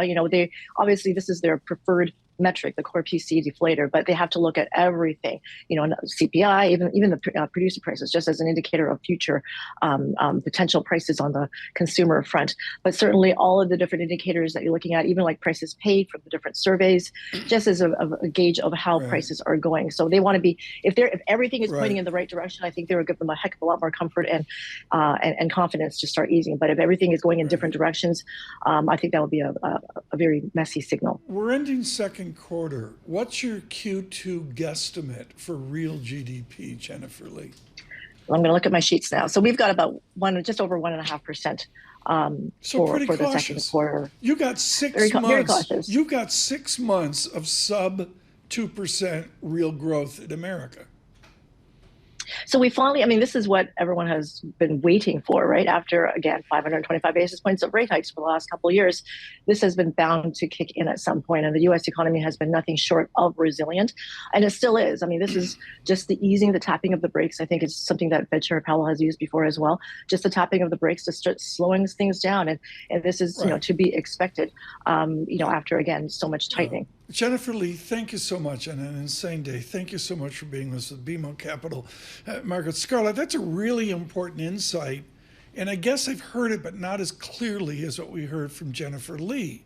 6 months of sub 2% GDP, and everybody, including suits and ties at the Fed, are going to rationalize that as a good thing. Tell that to half of America. Not just the suits and ties at the Fed, but the fleece vests on Wall Street as well. Yeah, the fancy people on Wall Street like John Tucker. The bottom line is, it doesn't cut it. For half of America, sub 2% doesn't get it done. It doesn't get it done, but at the same time, you have all this expectation of a wall of money coming into the markets in the second half. So the divorce between the economy and markets just gets wider, or the gap, I should say. Yeah, we don't use the word divorce on this show. It's sort of it's a sensitive area. It's a sensitive, that's not my opinion. That's a broad, we don't do opinion here. Of a number of people on the show here, Scarlet. Scarlet Fu in for Paul Sweeney doesn't know the ground rules of Bloomberg Surveillance. Here is our ground rule. We're commercial free for you around this key economic data.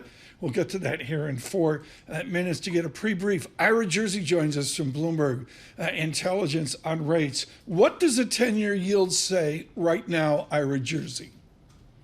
Yeah. Rates are a little bit optimistic that we're going to continue to see a little bit of better inflation prints and a slowing economic environment, but that the Fed is going to be slow to cut interest rates, and that's one reason why you've seen 10-year yields go from call it 4.7% to 4.25%. What is the structure of rates now? The fancy talk of term premium and the rest, the relationship of nominal to real yield. What signal do you and your team see? Sure. So I'm not a huge believer in some of the models of term premium. I mean, it must exist, but we've been long calling it the dark matter of the rates market. It's something that's very difficult to observe, in real time. The fact that the curve is inverted is that signal that the market continues to think that the Fed is going to cut interest rates, but there is less certainty about the pace and how aggressively they're going to be able to do that.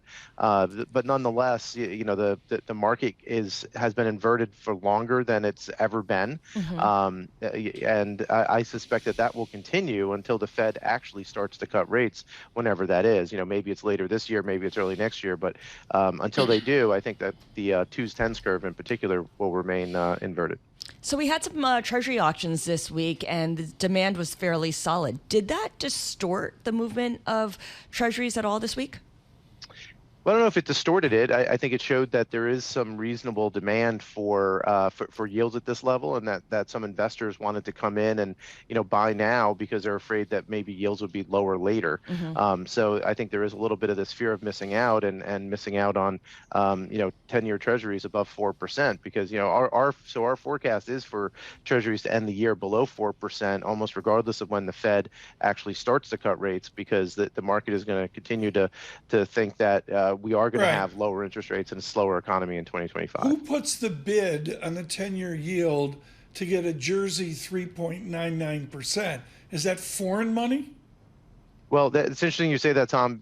We put out a piece earlier this week looking at some of the foreign flows, and private foreign investors are still pretty big buyers of Treasuries, and part of that is because of some stuff going on in the funding markets where you can hedge your foreign exchange risk and wind up picking up yield compared to your home territory.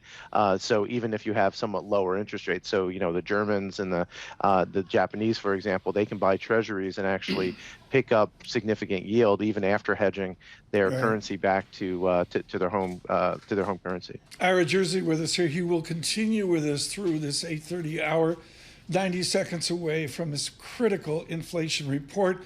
Again, it's not CPI, it's not PPI, but it's what the Fed looks at. I've memorized it 3 or 4 times. I've got a quality C on the exam. McKee. A quality C? A. Yeah, McKee, just, The PCE price index, month over month, year over year. Sounds like the Three Stooges. Core PCE price index. We're going to receive that data and some other data as well. We're commercial free for you this hour.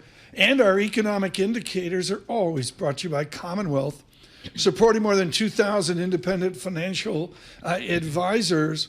Commonwealth with a 2-to-1 advisor to staff ratio, small firm attentiveness, big advisor impact. Go to commonwealth.com to learn about their consultative support and technology. Scarlet Fu in for Paul Sweeney. I'm Tom Keene. As we come to the data, thank you for being out on YouTube, at Bloomberg Podcasts, on Apple CarPlay and Android Auto. Good morning, Bloomberg 1130 across the tri-state area with much better weather. Right now, futures advance high for the day up 21. The VIX 12.36 as we receive this key economic data. It takes a little while to come out across the Bloomberg. It'll roll out here in a moment. Ira Jersey waiting in Princeton, New Jersey for that important data. We're waiting. There it is, Scarlett. I mean, it used to come out right away at 8:30. Yeah, it's a little surprising, but we do have personal income and personal spending that has come out already, and it's a bit of a mixed picture here.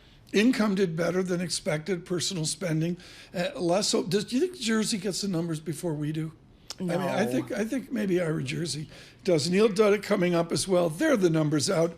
Finally, very much on the survey. Like, I believe I've never seen this, folks. On the nose. It's very, very rare, but major on the nose. Month over month, 0%. Year over year, under 3%, 2.6%, 2.7%. Last time around, we don't have those revisions yet. Core PCE index year over year, again, 2.6%. The markets like it. Futures up 21, now up 24. NASDAQ futures up 0.6%. The VIX comes in the IRA Jersey space, as they call it. Yields coming in as well, 4.28%. Scarlett, an observation. Yeah, we have a revision to the prior month's core PCE on a month-over-month basis. It was revised up to 0.3% from 0.2%. But the important point is that it has decelerated to 0.1% for May. Nice. IRA Jersey with us. Neil Dutta to be with us in moments. Ira, why do we care about month over month? I forever looked at year over year. Why have we switched to month over month navel gazing?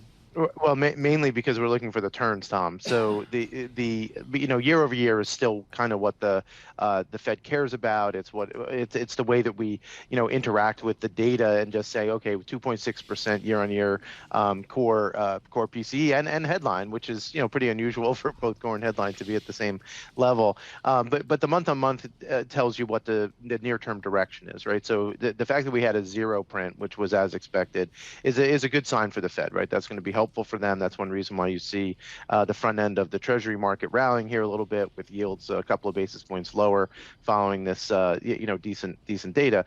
But if we had gotten a 0.1 or a 0.2, then that might be a sign that you have momentum in prices starting to turn upward. But we don't have that, so that's one reason why that month on month really is key. And you don't know this, but Scarlet Fu ran our equity desk worldwide. You can't imagine what Fu looked like 15 years ago. Oh, what a machine. We didn't navel gaze 0.1% month over month PCE.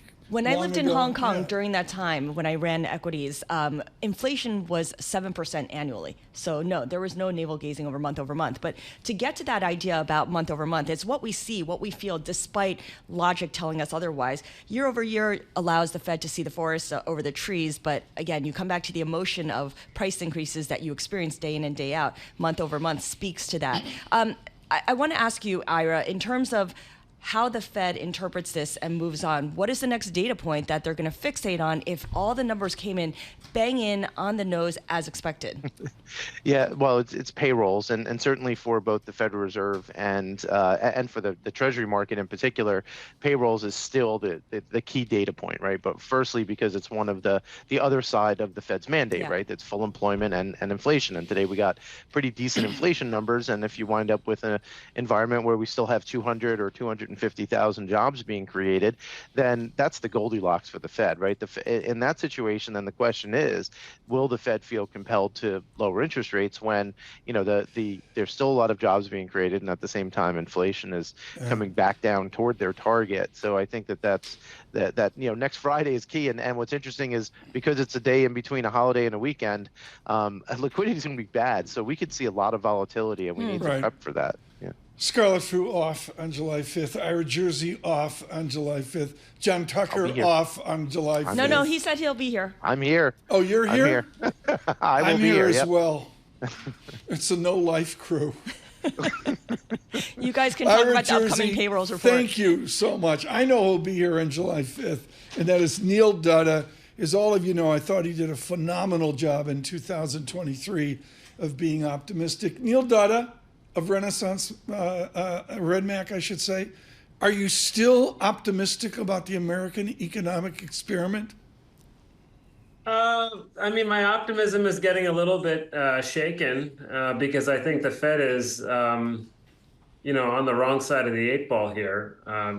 Their rhetoric, I think, doesn't really match the tone of the incoming economic information that we're seeing. They're going around telling people that the economy is strong. Over the first 5 months of this year, real consumption is growing below 1%. New home sales, we just learned, are running at their lowest level since last November. Pending home sales are at fresh record lows.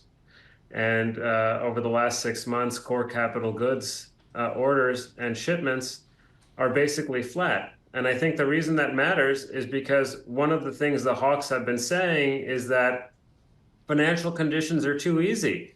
They're too easy, so the Fed can't cut.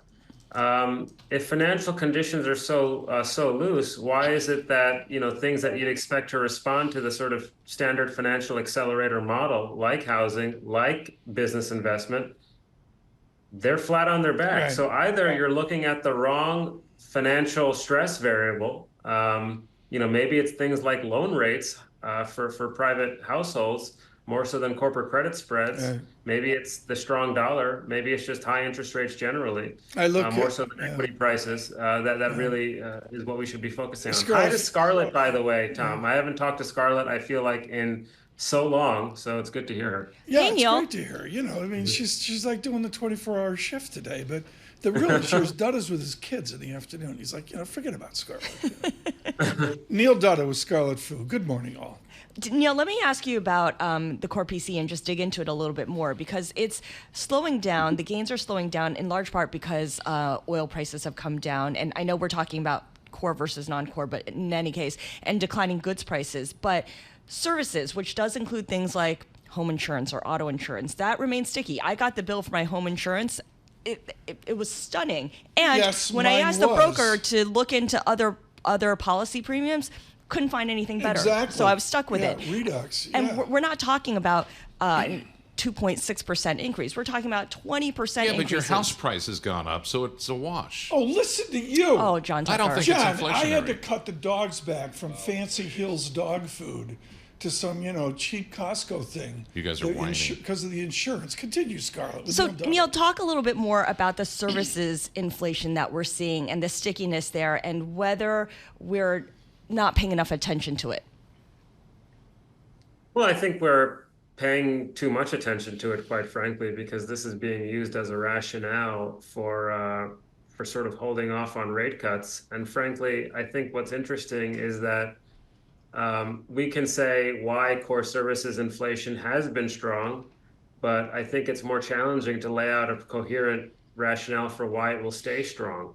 One of the reasons why we look at core services is because of the labor market sensitivity. If you look at unit labor costs over the last year, they've been growing less than 1% at an annual rate. So where's the inflation coming from? You talk about insurance costs, and it's true that insurance costs have gone up, but it's also true that the underlying value of the asset you're insuring is not rising as rapidly as it once was, whether that be housing or, more importantly, autos. Right, auto adjacent services, things like motor vehicle insurance, maintenance and repair costs, those are ripe for disinflationary pressure because the value of the car is declining. I mean, if we look at wholesale auction prices for used vehicles, it looks like used car prices will continue deflating over the summer. We already know that new car prices are down about 1% since last year. So I think it's just important to kind of think about first principles. And what do we know? People are talking about how we're done with the disinflation in goods with the dollar breaking out to year-to-date highs. So how does that work? I mean, most of what we import are consumer goods. Right. So at any rate. Well, Neil Dutta with us, and we're going to continue with Mr. Dutta. Gina Martin Adams with us as well. We are commercial free for you in this 8 o'clock hour. Lots going on. Futures stabilize up 18, then out to up 24. Now back to up 18. Mark that up 19 right now. S&P futures, NASDAQ up 0.5% as well. Neil Dutta, we just had an economist on talking about sub 2% real GDP for 6 months, Q1 and Q2. Do you buy into that the American economy is that moldy? I mean, you could talk me into something like that. I mean, we had sub 1.5% growth in the first quarter. I do think that, it looks like Q2 is running about 2.5%. And, so you average that out, you're talking about around 2% for the first half of the year. I think what's important is that private domestic demand is clearly slowing. I mean, one of the reasons why there was a little bit of enthusiasm in the first quarter is because we had such a strong private domestic demand backdrop in Q1. But remember that a lot of that was premised on a 60 basis point increase in residential investment, which we know is not going to repeat in Q2 and probably not in Q3. And so, again, I think, housing was a steady tailwind for GDP growth over the last several quarters. That's unlikely to be the case through the summer. So private domestic demand won't look as strong. And we had, we're having a big inventory restocking right now in the second quarter. But with orders still kind of sluggish, it's hard to see how long that inventory boost lasts, and that's going to ultimately weigh on manufacturing. So, yeah, I mean, I think you really have to have quite an imagination to say that we're running at 2.5%. I think, maybe 1.5%. That's possible for a quarter. Wow. But 2%, I think, is sort of where I'm kind of settling out. To hear this from Neil Dutta is extraordinary. I mean, I get this from the gloom crew, but Mr. Dutta is not the gloom crew. No, he's been the opposite of that. Yeah. I think about how last summer we got this unexpected lift from spending on going on vacation, Taylor Swift concerts. Is there anything on the horizon, Neil, in which you see Americans would be more willing to spend freely on?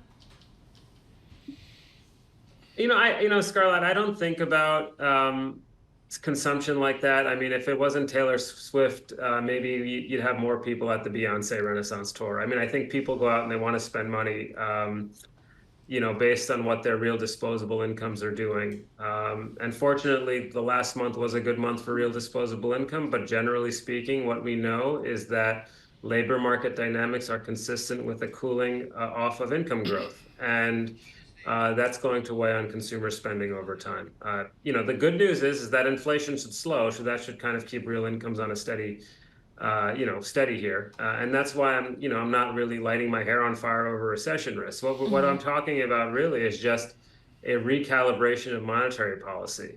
No one's talking about a wholesale easing. I don't think the economy requires that. But the Fed does have a role to play. They have to play along here. I mean, they can't just keep saying,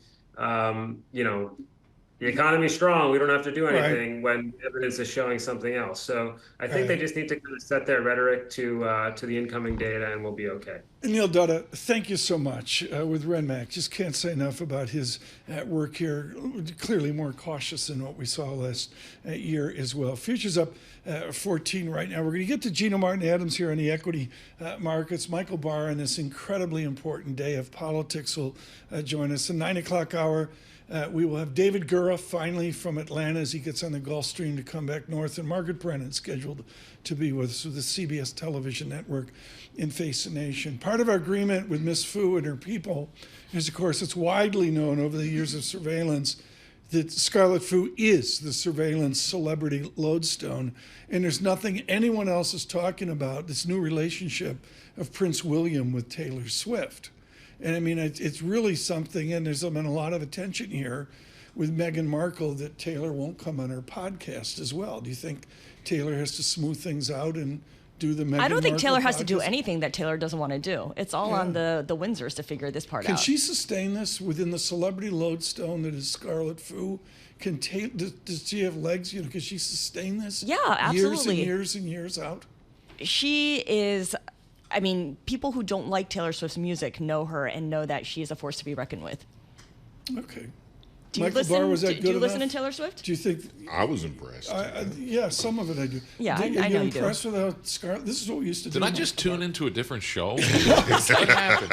I just can't say enough about it. I mean, this is like old times with Scarlet. I thought you were Fu going to here. go to Ben Affleck and Jennifer Lopez, and what is the state of their Well, what do relationship? you think about that relationship here? We've got time. I mean, the gossip hounds are saying that an announcement might come Friday evening, and they've been on watch for multiple Friday evenings because that is typically when celebrities announce news that they don't want to spend a lot of time talking about, some kind of quiet announcement. Oh. But that hasn't happened yet. So both seem determined to try to make something work for now. Scarlet Fu and Tom Keene, just like old times. Good morning on YouTube, saving us truly an historic day for American politics. Our news in New York City. Michael Barr.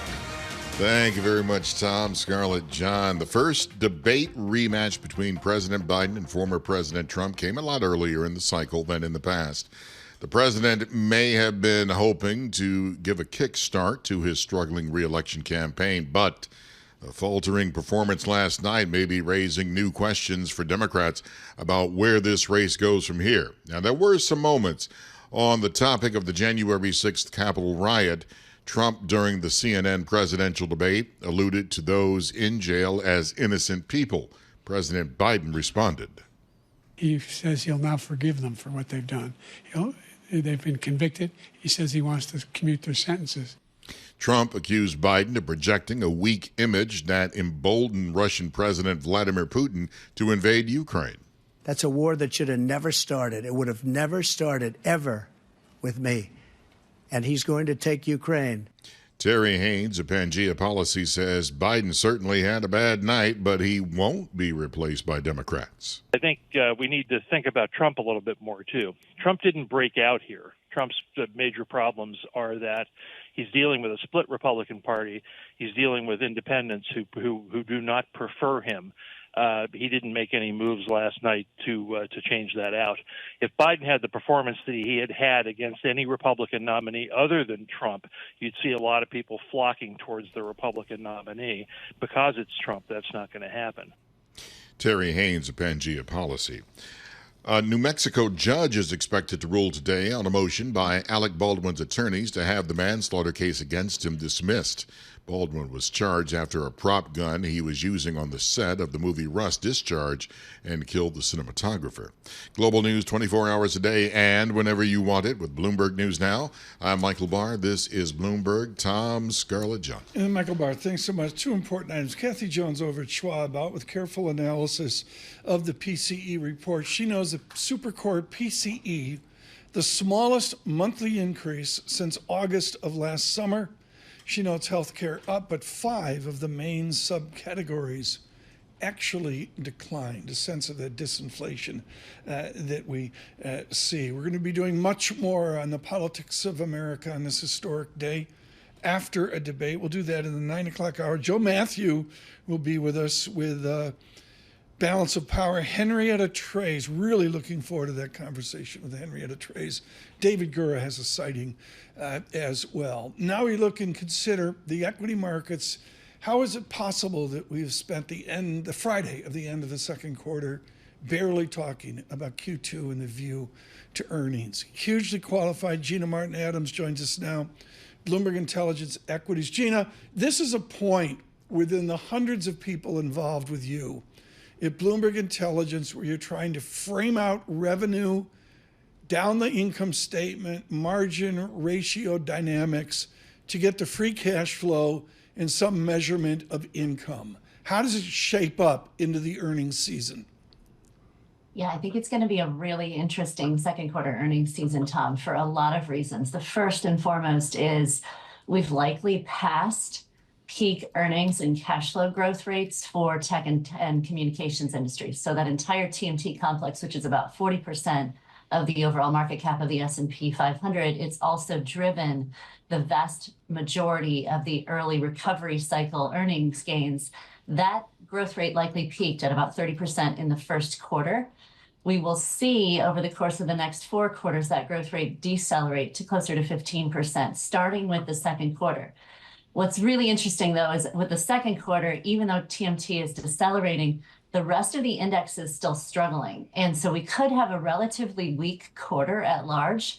The rest of the index is not anticipated to show big reacceleration in their earnings growth rates to make up for that TMT deceleration until later in the year.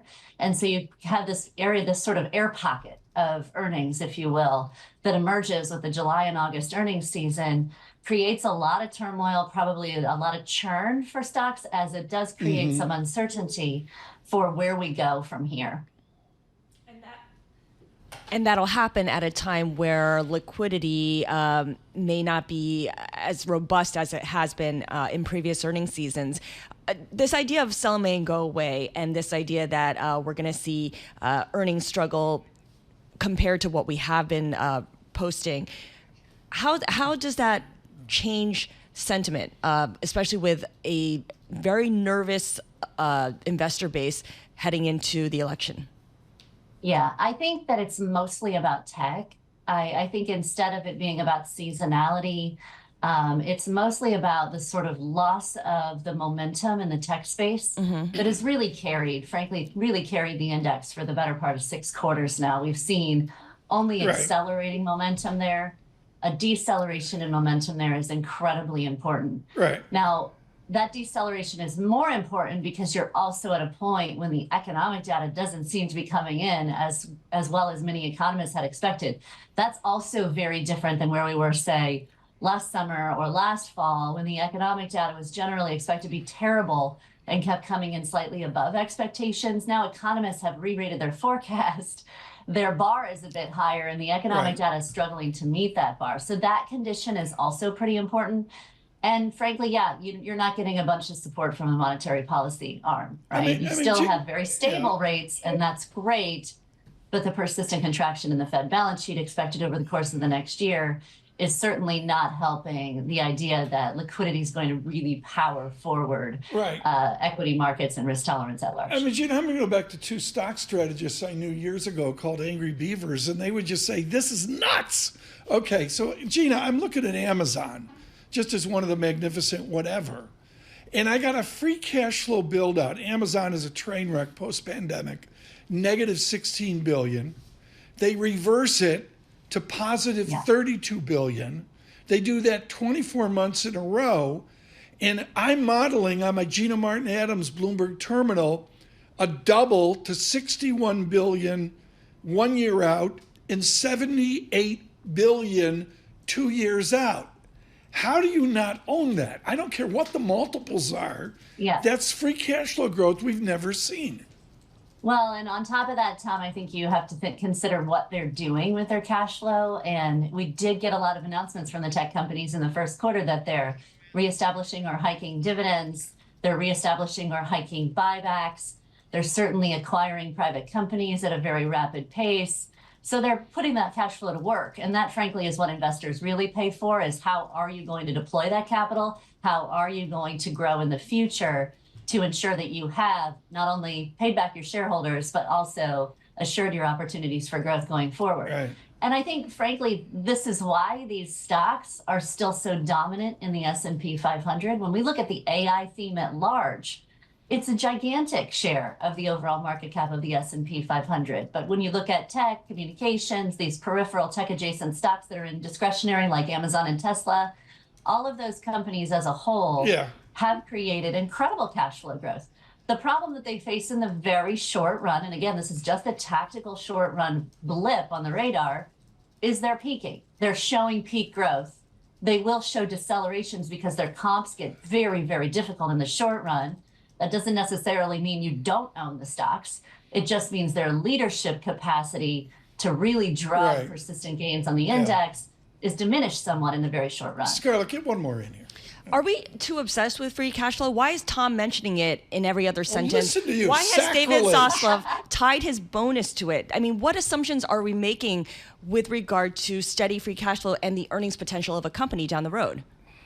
Yeah, it's a good question. I think we're making very little growth assumptions outside of tech, very high assumptions inside of tech. And that's been a phenomenon that's really shifted over the course of the last several years, is we are making a presumption that these tech companies will continue to have extraordinary cash flow moats, will continue to hoover up really more and more market cap share, continue to drive growth across the entire economy, really commanding a significant presence in the S&P 500.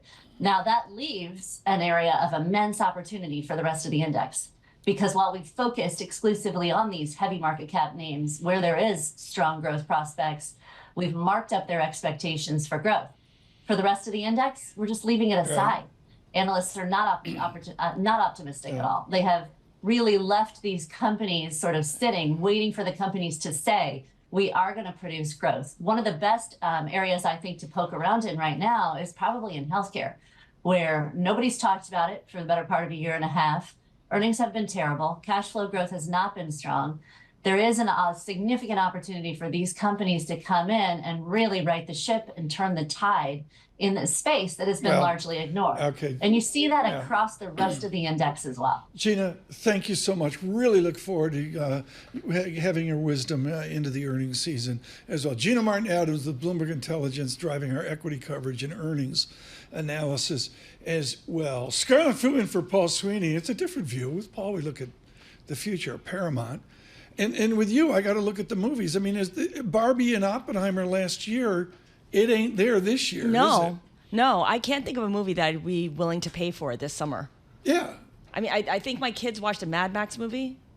Yeah. Yeah, that came out a couple weeks ago. I'm waiting for that to stream out. That's with Chess Girl, the girl that Chess girl? Anya. Anya did the chess thing. She did the chess thing. She did. Come on, stay with me, Scott. I don't watch any of this stuff. I got a Zenith at home with rabbit ears. Yeah, that sounds about right. But I mean, Dua Lipa did it for Barbie. I mean, Yes. she jump started it. Absolutely. She's the one that everyone points to. The entire makeup room. She's talks like about your Dua favorite. Lipa. We're doing this for Scarlet Fu. Dua. Good morning. David Gura loves Dua.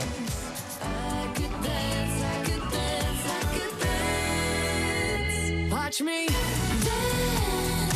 dance the night away. My heart could be burning, but you won't see it on my face. Watch me dance, dance the night away. I'll still keep the party running. I want it out of place.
This is Bloomberg Surveillance with Tom Keene and Paul Sweeney. Are these stocks under-owned by institutional Wall Street? A lot of these companies talking about generative AI. With Lisa Mateo on markets. Investors just worried about the ongoing sales slump in China. And Michael Barr with news. A ship traveling through the southern Red Sea has been attacked. The best in economics, finance, investment, and international relations. This is Bloomberg Surveillance on Bloomberg Radio. Good morning across this nation, a day of politics. Yes, we had some inflation news and disinflation, but there is no other story than the fallout from last night's CNN debate in Atlanta. Right now, we go to David Gura, our final conversation before he leaves Atlanta. David, if you were to parachute to 1600 Pennsylvania Avenue this morning, what would you witness? I think a lot of resistance to what we're seeing is kind of a groundswell from establishment Democrats of concern about what happened in that debate last night. We have heard from the president since that debate took place. He stopped at a Waffle House and got an early breakfast before heading to Raleigh, North Carolina. And at that restaurant said that he thought he did very well in the debate and commented that he had a sore throat. But I think that the reality of this will encroach on the White House and the campaign, that there is more anxiety and more fear surrounding his capacity to potentially serve a second term in the White House. In the hour, the Nobel laureate Paul Krugman, of course, writing for the New York Times, and I would suggest politics Biden-friendly, quote, "I'm in Warsaw talking about the future of the European economy, so I'm late to the Gura party, but I'll have a blog out on the case for Biden, the best president of my adult life to step aside in favor of Harris." Is that a given, David Gura, that if he was to step aside, the vice president would step forward and not Gavin Newsom and others? I don't think so. And who knows, really? I mean, this is really uncharted territory for the Democratic Party. We talked earlier in the show about 1968 and what parallels there are there, but this would be something radically different as we're so far along in the primary process. Yes, ahead of the Democratic convention, but still, this would be quite new. And we know that from polling, there is still a large swath of the electorate that feels uncomfortable or not fully comfortable with Kamala Harris being the president of the United States. So I think that there would be some soul searching within the party about that. But you bring up Dr. Krugman's column, and it's one of just a string of essays and columns like that we've seen this morning. Mark Leibovich writing for The Atlantic, something similar, Ed Luce as well. So again, prominent voices, establishment types, seeing what happened last night as an opening to address or amplify what I think had been whispers up until now, Tom, about concerns they had about the president's age and capacity. Prominent voices, but as far as the White House, a very insular White House might be concerned, the peanut gallery at the same time. Democrats, as Michael Barr was telling us, called Biden's performance an off night.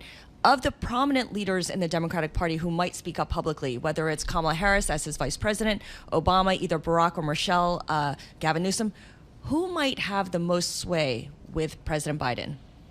I mean, that would be something if we were to hear from former President Obama on this, or his wife. And indeed, we heard from Vice President Harris right after this debate. I mean, I think that the Democratic establishment was trying in the moments after this to figure out what the messaging would be. And Kamala Harris did two interviews, one with CNN and one with MSNBC, right on the heels of that debate. She expressing confidence in her running mate, saying that over the course of the evening he improved, his performance improved. But I do think these next 24, 48, 72 hours are going to be key as people sort of process what happened and kind of assess whether or not that argument makes sense to them, or they feel that it's right, that this was simply a cold or an off night or something greater than that. David, we're scheduled to speak to Margaret Brennan. We'll see how that goes. We're working on the logistics right now. But let me get out front of that conversation on polling. David, when do you suggest we will see a poll of the damage done last night? We've already seen these kind of flash polls about it, who won the debate, who didn't. Overwhelmingly, it seems that voters who have been polled thus far think that it was the former president, Donald Trump, who did. There'll be more polls to come in the coming days.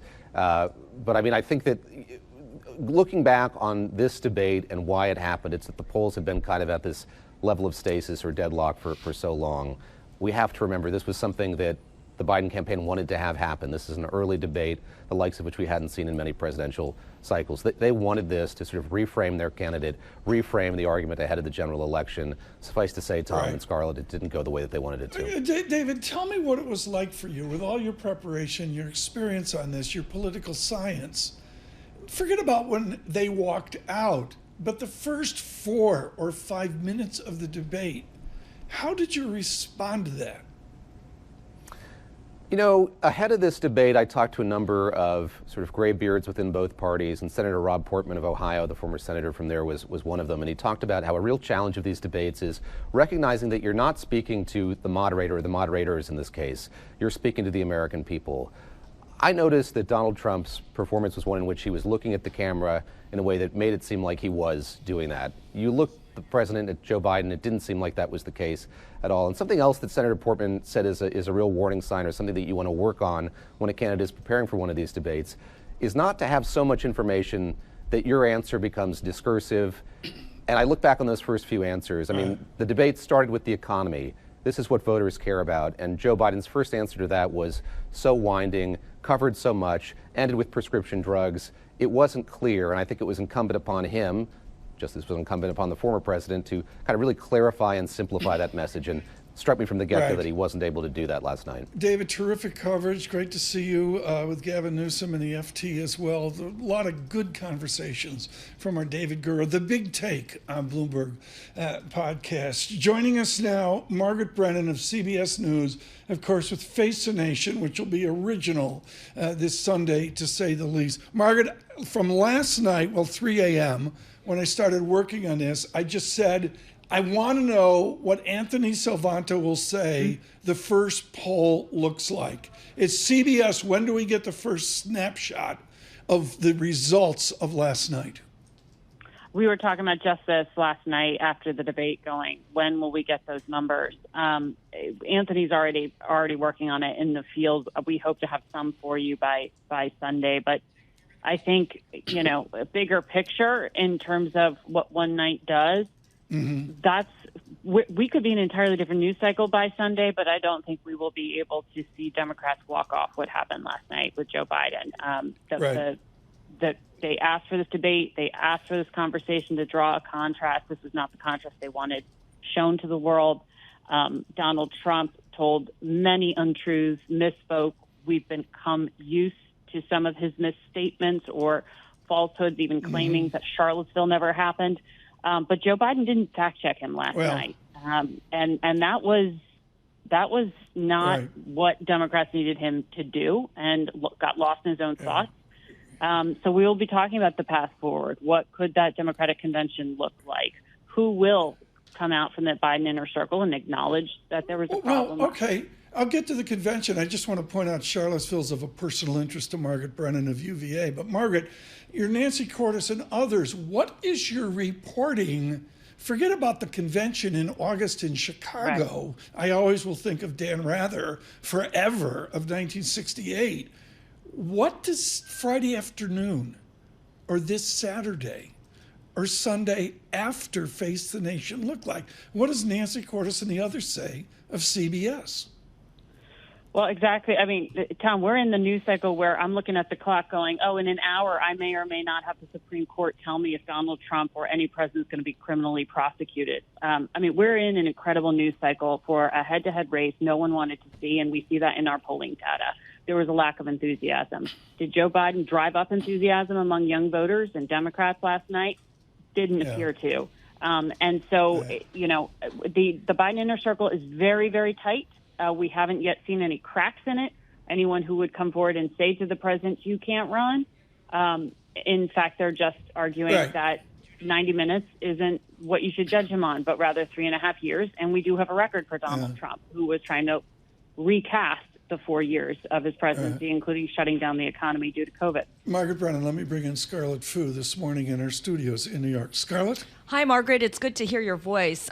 You mentioned how Team Biden is very insular. Does the president have someone from outside the team that he may be willing to trust, he may be willing to listen to, with whom he could have a frank and candid conversation with? For the Joe Biden that I have covered, that comes down to family.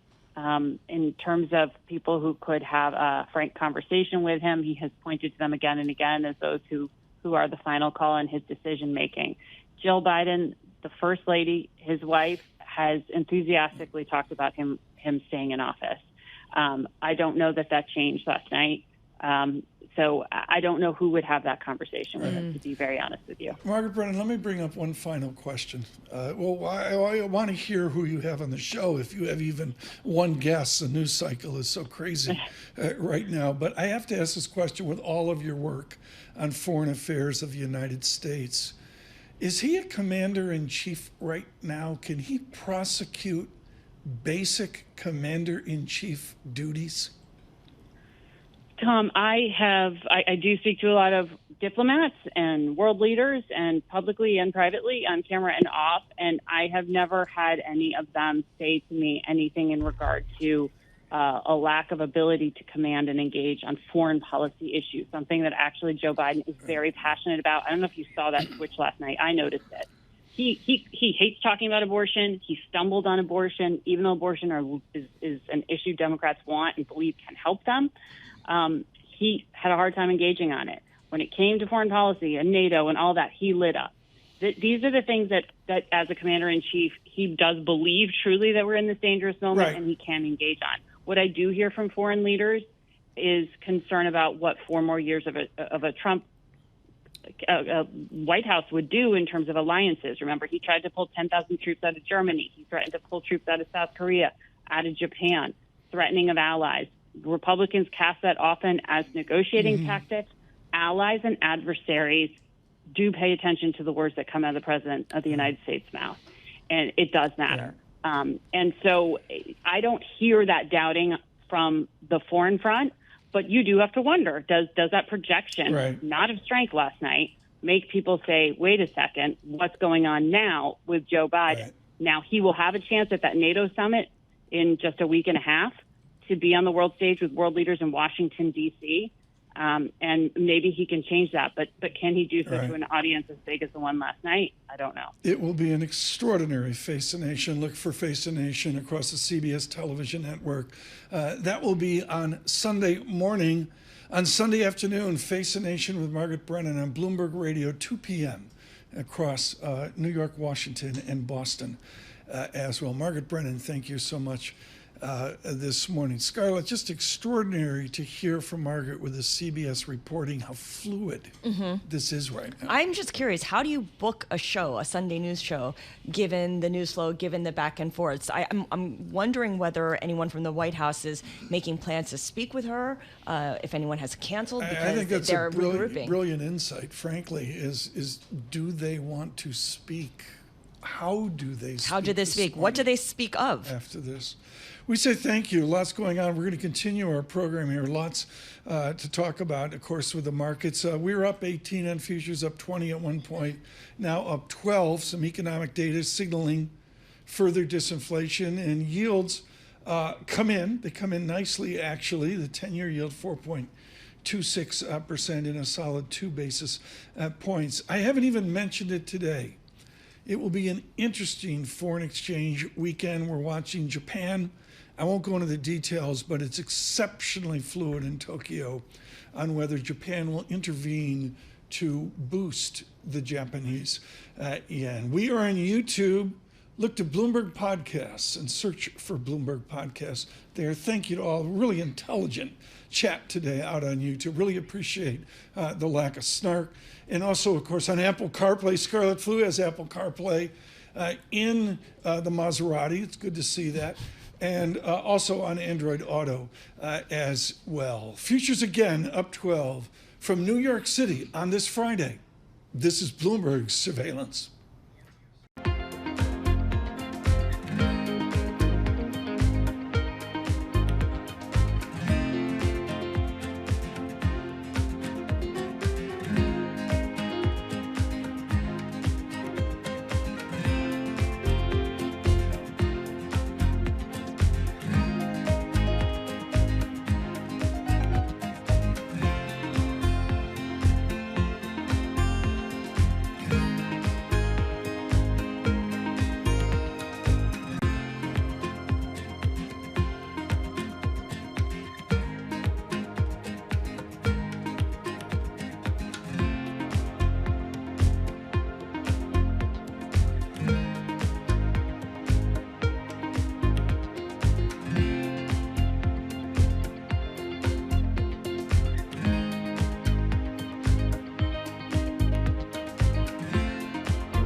Markets, headlines, and breaking news 24 hours a day on Bloomberg Radio, Bloomberg Television, and the Bloomberg Business app. This is a Bloomberg Business Flash. And I'm John Tucker in the Bloomberg Newsroom with this Bloomberg Business Flash. Stock futures right now, they are higher to little change. The more policy reactive 2-year yield right now, that is lower, down about 3 basis points, 467 on the 2-year. The rate of inflation slowing. The core personal consumption expenditures price index increasing 0.1% from the prior month. That's actually the smallest advance in 6 months. Commodities, oil touching the highest level in almost 2 months. The market being gripped by turmoil in the Mideast. Also, you have uncertainty in some of the big economies. And gold heading for a third consecutive quarterly gain. Among some of the individual movers, the pre-market, you have Nike shares. Right now, they are down 16.3%, and the sneaker company's full-year outlook missing expectations. According to Nataxis strategists, concentration of the equity benchmarks around the Magnificent Seven mega caps continues to be a source of concern. They see both the S&P 500 and the NASDAQ 100 vulnerable at this point. S&P 500 is up 7 points at 55.55. This is in the futures. The Dow futures, they're a point higher right now, and the NASDAQ futures, they're up 29 points, up 0.1%. And we check the markets for you all day long right here on Bloomberg Radio. I'm John Tucker, and that is your Bloomberg Business Flash. Scarlett and Tom. That was a hell of a data check. Why, thank you. I mean, compared to Lisa Mateo or Karen Moscow, it was musical, it was lyrical. I didn't give you the yen, 160.42 right now. You. Dollar yen. We have a yen for the yen. I should say, John Tucker, thank you for mentioning gold, having good. Do you have your notes there, John? What did you say? It was up 9% or something? Yeah, it's higher. That's all you need It's to higher. know. That's all you need to know. Major shout out to Dennis Gartman. I just can't say enough, folks. They're trades of a decade, trades of 5 years, where you say to yourself, what are you doing? Dennis Gartman pilloried buy gold in yen. And it's just worked perfectly. Gold up, yen down, Gartman brilliant. He'll be on in the 5 o'clock hour on Monday, I'm told.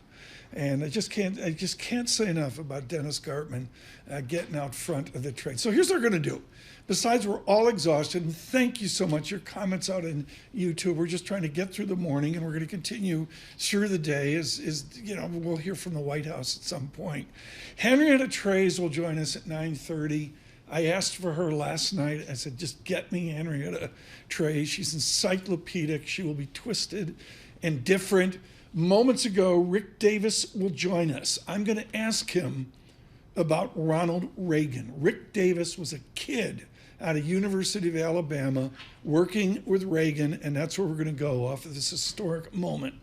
But right now, we're going to breathe on the equity markets and do what we do on a normal Friday, June 30, with Phil Treyz, Chief Executive Officer, Treyz Asset Management, joining us in the studio. I see massive window dressing. I see people buying the fancy stocks because they need to show them June 30. And critically, I see nobody selling them because they got to show that they still own them on July 3rd. Am I right? Yeah, you're right. And what's so interesting about inflated markets like we have right now is that there's a contrarian trade lurking out there. And I think we need to start looking at it as we look at possible election outcomes coming November.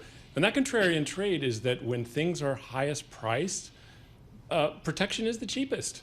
VIX is at all-time lows. You can go out on November 15th if you're worried about the election for 30 basis points to protect an entire S&P portfolio, around 20% below the market, but at 70 bips, around 10% below the market. So there are these trades out there that help protect if markets go down. People should start thinking about that. So you're buying insurance today because, let's be honest. Scarlett bought NVIDIA years ago.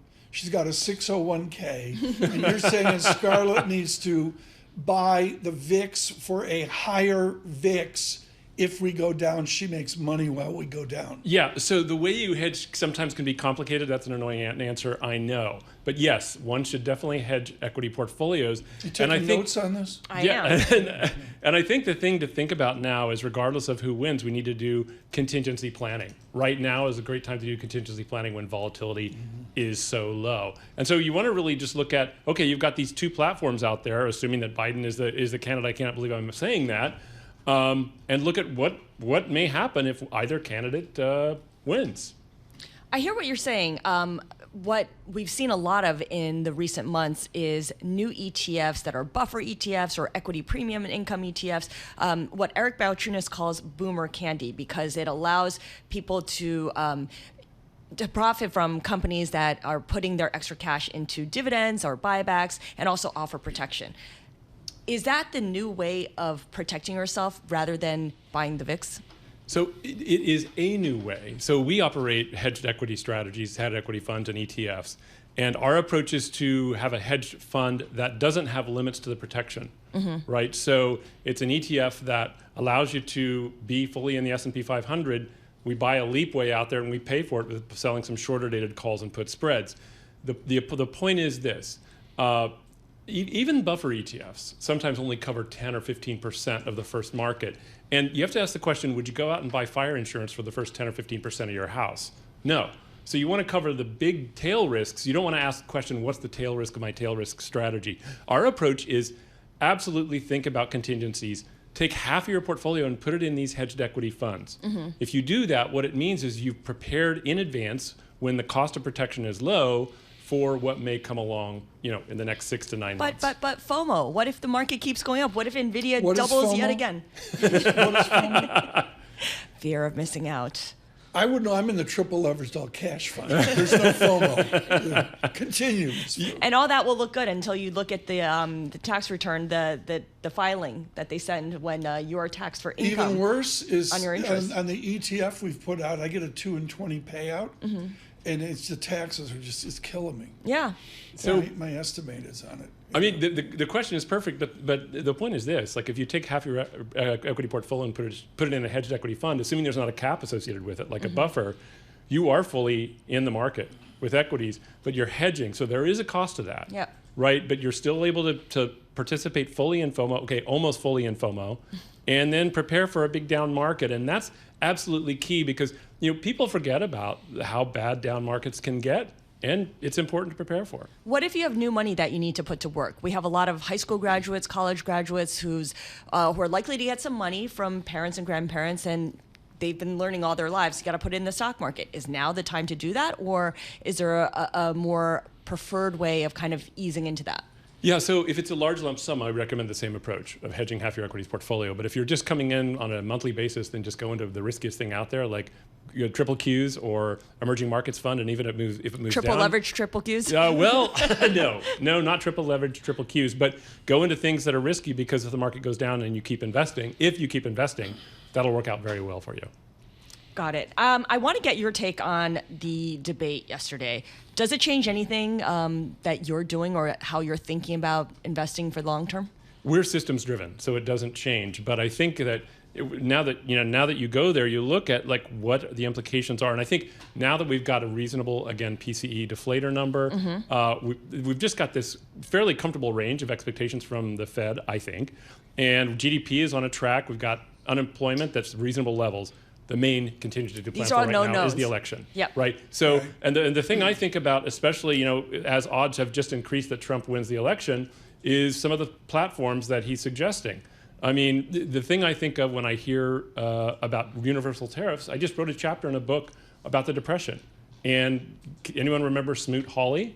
Universal tariffs done to protect American workers, right? So these kinds of things, retaliation. What could you do to change the picture of inflation, which is favorable right now, to make it not favorable? Limit employment and tariffs. Phil, thank you so much. Phil Treyz with us, with Treyz Asset Management here on a really extraordinary day. I believe we have Q3 beckoning. It's out there. Yes, July 1st. It's coming. This is the most non-end of quarter show I've ever done. And in fact, Goldman Sachs' Scott Rubner is saying there's going to be dwindling liquidity in August, and the back-to-school weakness is going to be an issue. So maybe trim U.S. stock exposure after July 4th. There you go. J.P. Morgan did 59 pages today. 59? Gabriela Santos sent it to me. She said, I have to read the whole thing this weekend. I'm like, are you kidding me? 59 Beach reading for pages Tom Keene. from J.P. Morgan. Well, I don't know about beach, but, we'll get there. Stay with us. Important discussions in the next half hour.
Markets, headlines, and breaking news 24 hours a day on Bloomberg Radio, Bloomberg Television, and the Bloomberg Business app. This is a Bloomberg Business Flash. And I'm John Tucker in the Bloomberg Newsroom with the opening bell report. And there you have it at the New York Stock Exchange. Waiting for the opening bell. There we go. I think that's some nailed that, John.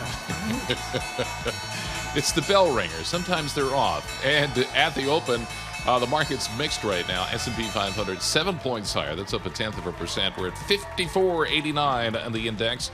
The Dow Jones Industrial Average, that is lower, down 71 points right now, 39,166 on the index. The Nasdaq 100 up 28 points, up 0.1%. Of course, the big news of the morning on the economic front, the preferred measure of underflying U.S. inflation decelerating in May. That bolsters the case for lower interest rates later this year.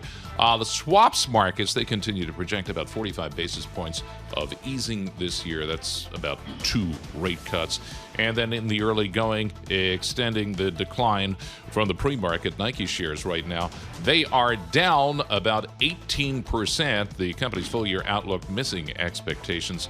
And after the debate, Trump Media stock, Trump Media and Technology Group shares, they are up right now about 0.6%. And we check the markets for you all day long right here on Bloomberg Radio. I'm John Tucker. That is your Bloomberg Business Flash.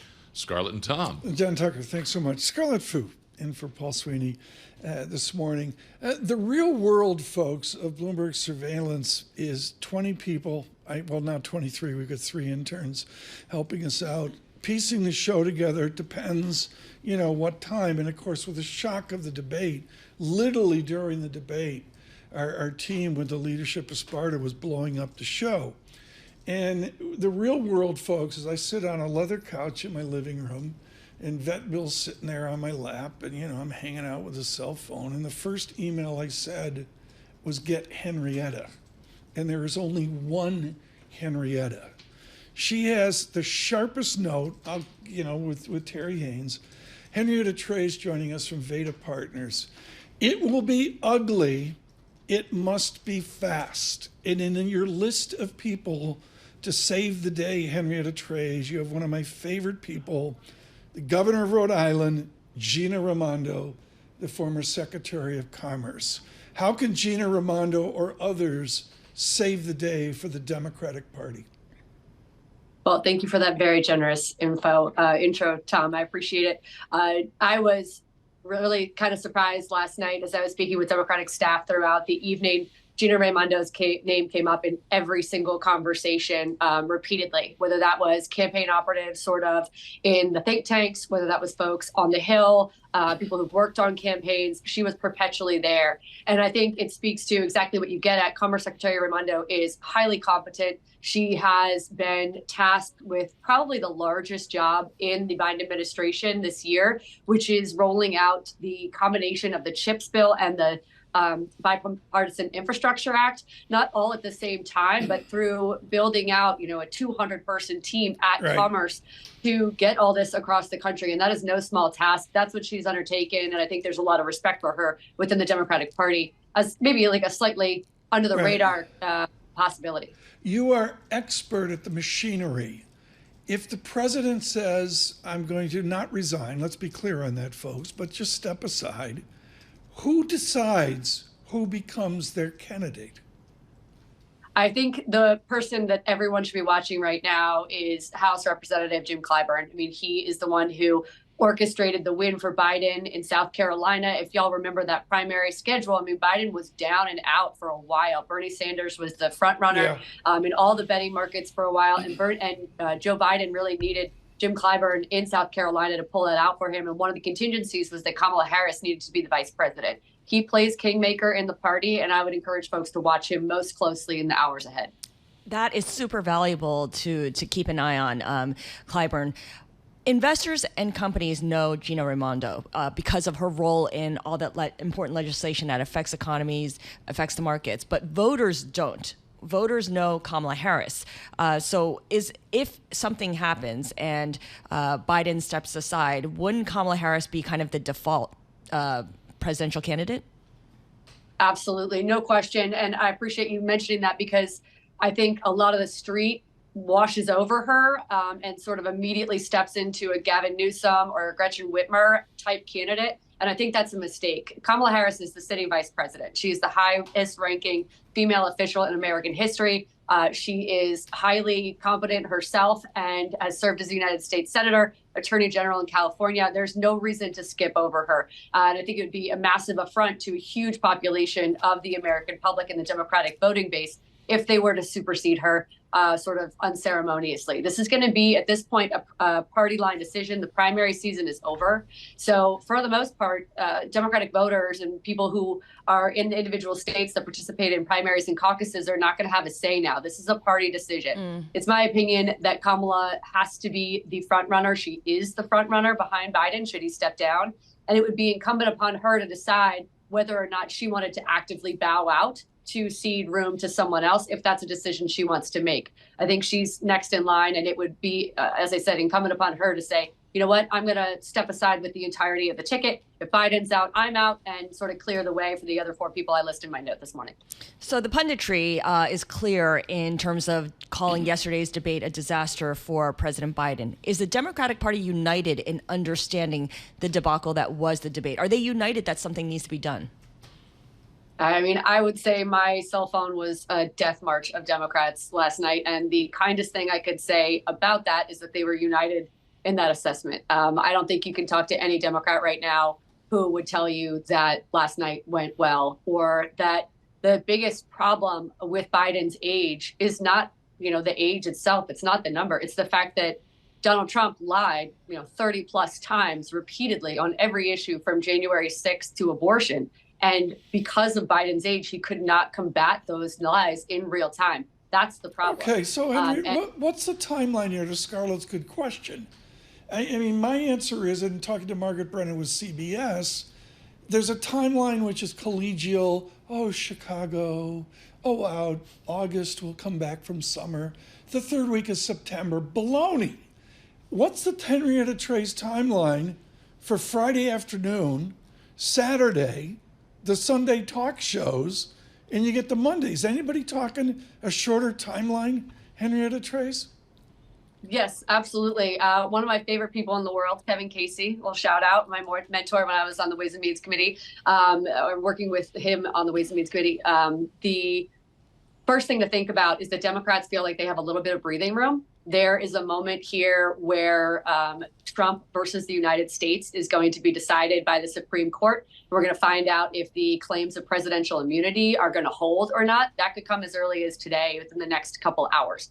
That is something that immediately gives Democrats a sense of a little bit of breathing room. On July 11th, Donald Trump is going to be sentenced for the 34th felony guilty counts that he received in the hush money trial about election interference with a porn star in 2016. Then you'll have the announcement of Donald Trump's running mate, the vice president. So there's going to be other pieces taking up oxygen for the next couple of days. The Democrats are really hoping will clear some of the air and give them room to sort of breathe and work behind the scenes. I don't expect a solution or a conclusion to the will he or won't he step aside question anytime soon. Henrietta, let me get this in, because we're going to go to Rick Davis on this in a moment, folks. Stay with us through the half hour. This is going to be special.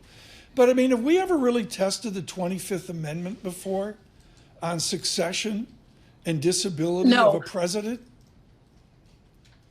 Not really. And it's interesting you bring that up. I think there's a lot of confusion about this on the street. I've been marketing the last couple of weeks, and I spent a lot of time walking through how, it's actually not a constitutional crisis to have the vice president step in and take place for the president. That is literally what the Constitution instructs us to do. Then you go to the Speaker of the House and so on and so forth. So it's an issue of relaying and sort of socializing the American public to sort of what happens next. The good news for Democrats here is that 66% of the population already wants somebody other than Biden and somebody other than Trump to be on the ticket. So if it's going to happen, this is oddly enough kind of the best way. It's been speculated about all year. You can see it from the predictive markets. There has been at least 20% odds that Biden would not be the nominee. I think that's much higher this morning. I haven't checked, but I assume it's about 40%.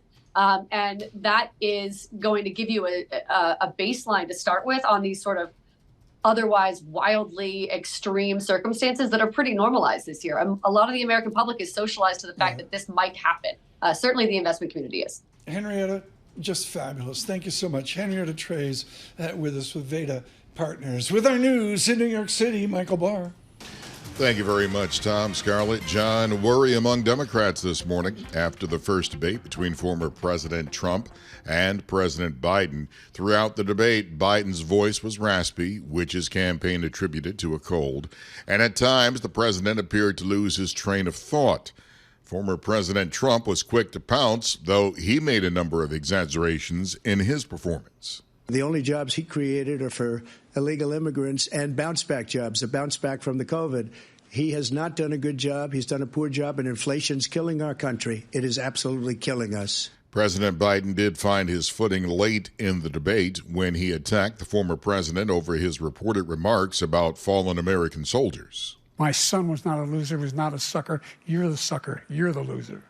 But the president's shaky performance is raising questions once again about his age and whether he's fit for another 4 years in office. After last night's performance by Biden, we got reaction from Greg Valliere of AGF Investments. I think we can't look at just a few trees.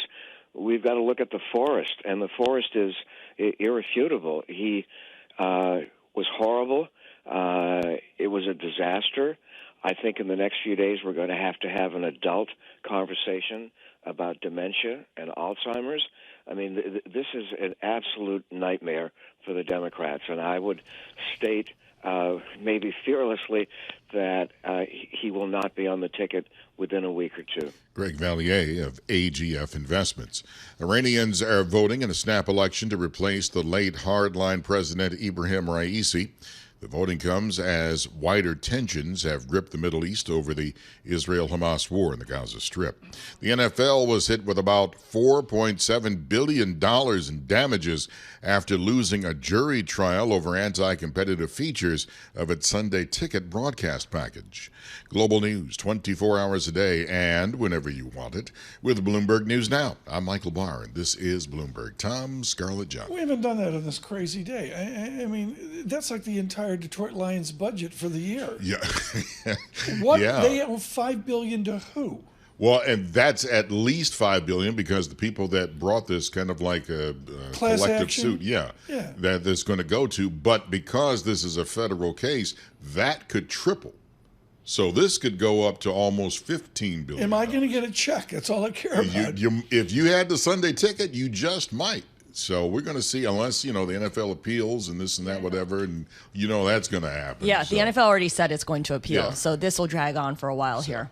So, but I did have that one season where I did have the Sunday ticket.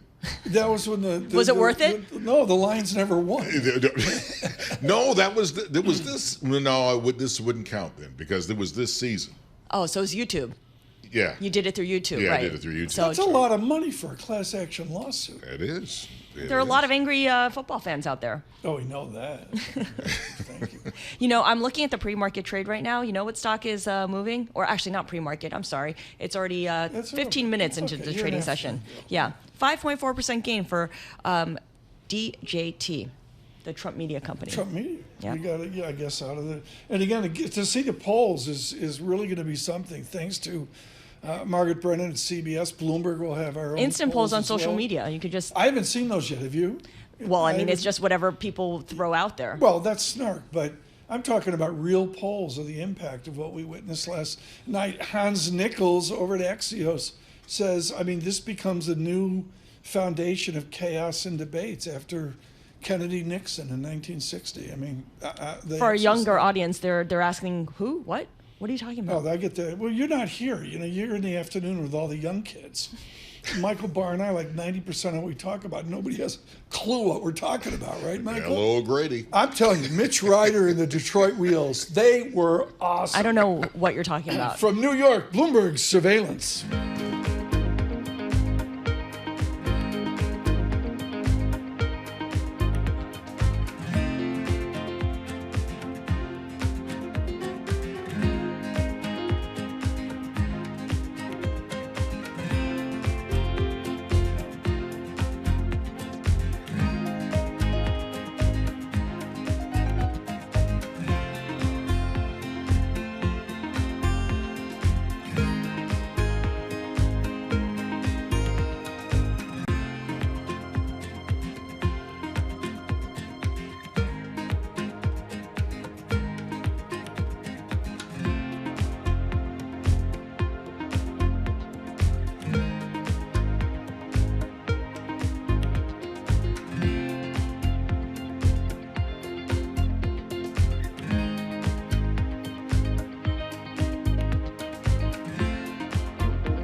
markets, headlines, and breaking news 24 hours a day on Bloomberg Radio, Bloomberg Television, and the Bloomberg Business app. This is a Bloomberg Business Flash.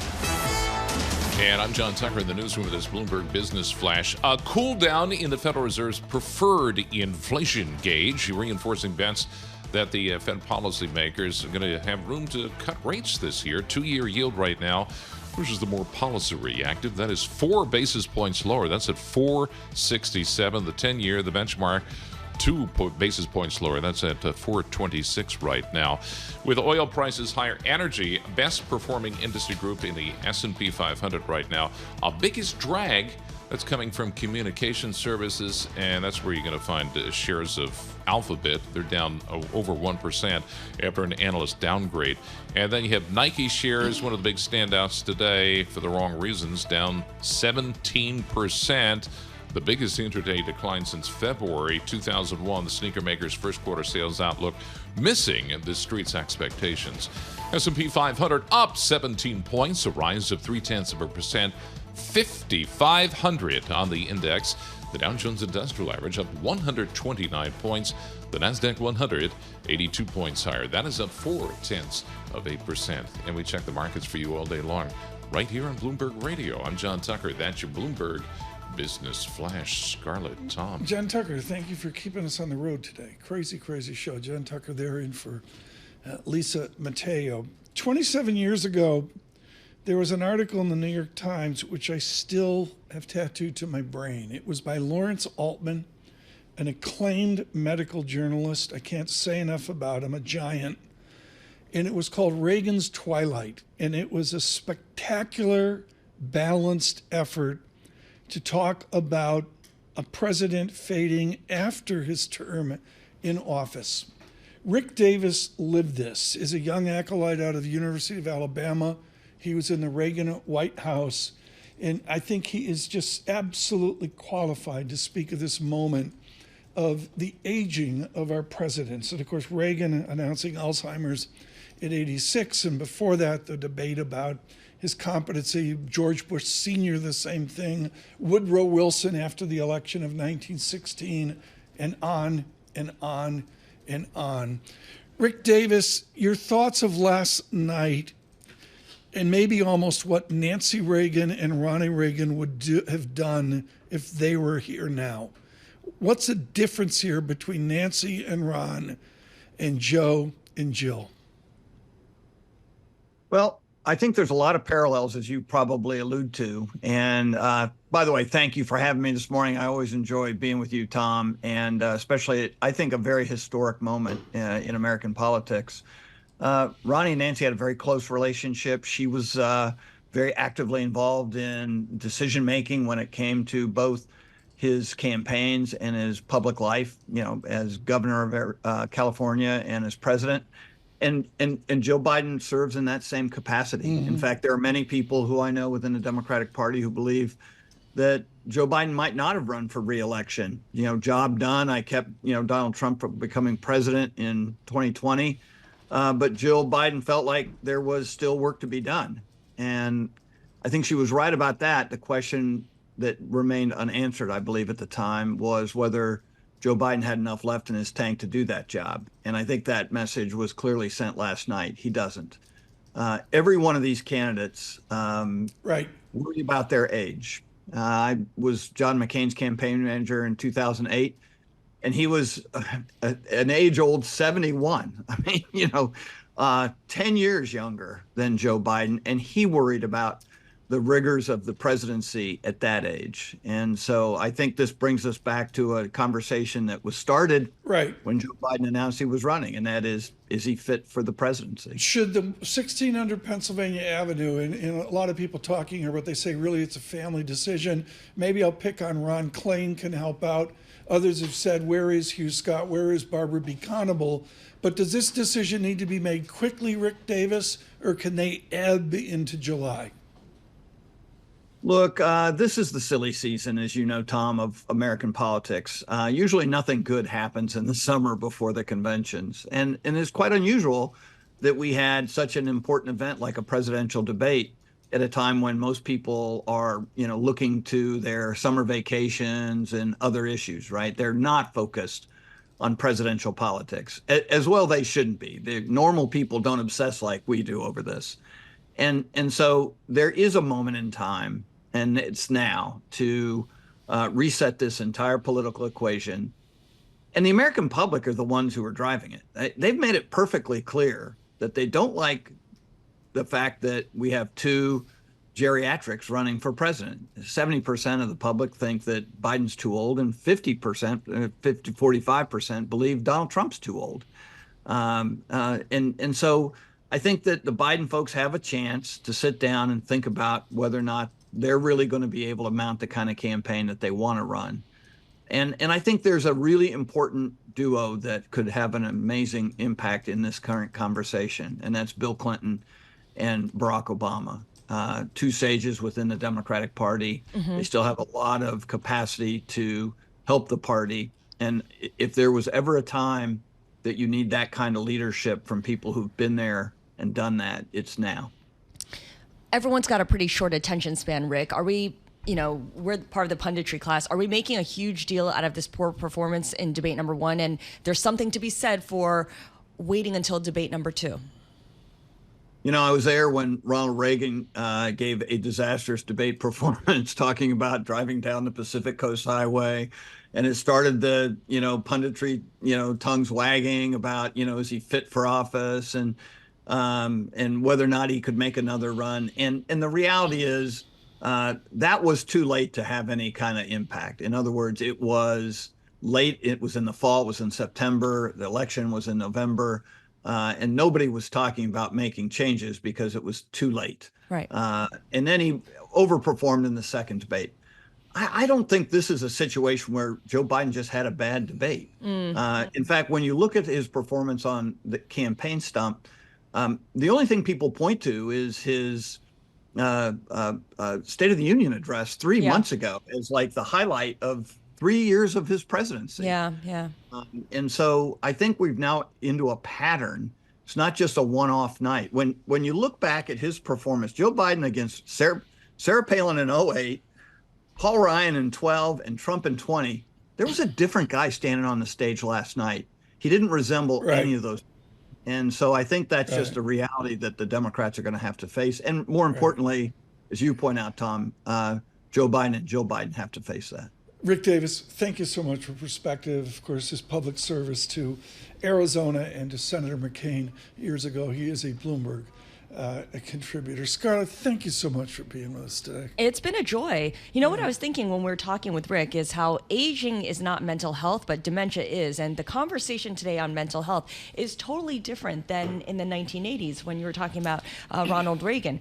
Young voters, both on the left and the right, have grown up more empathetic about health issues. And I wonder if this is something... It's also social media and the immediacy, like Gaza, the Gaza war, Palestine and Israel is just so in our face. So I wonder if this is something that should factor into the Democratic or Republican party's thinking about their leading candidates and how they position. I will listen to Balance of Power. Thank you, Joe Matthew and Kaylee at Lines for the coverage last night. Major thank you to David Gura. It's just incredible how he found sustenance at Bar Margaux at the Four Seasons Hotel. And yet, by the way, we should mention as well, remember that June rally, that second quarter rally continues. The S&P 500 topping 5,500. Yeah, the stock market. The levels, 39,000 on the Dow, 5,500 exactly on the SPX, getting up near 20,000 on the NASDAQ 100. What's great about the Fu as a celebrity lodestone is she can go right back to Z100 in her ute. Yes. Of what you did on a Friday. At 5 p.m. There it was. Z100. Yes, that was how you knew the weekend started. But I would say that you would probably be doing that around Thursday afternoon now in our hybrid working days. This age of hybrid work. I mean, Loverboy never had to worry about work from home. There's other was to it.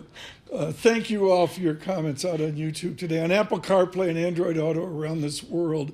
Thank you particularly to Jody Schneider and all of our political team for moving us forward here in the last 10 hours or so. This story will continue. Good morning.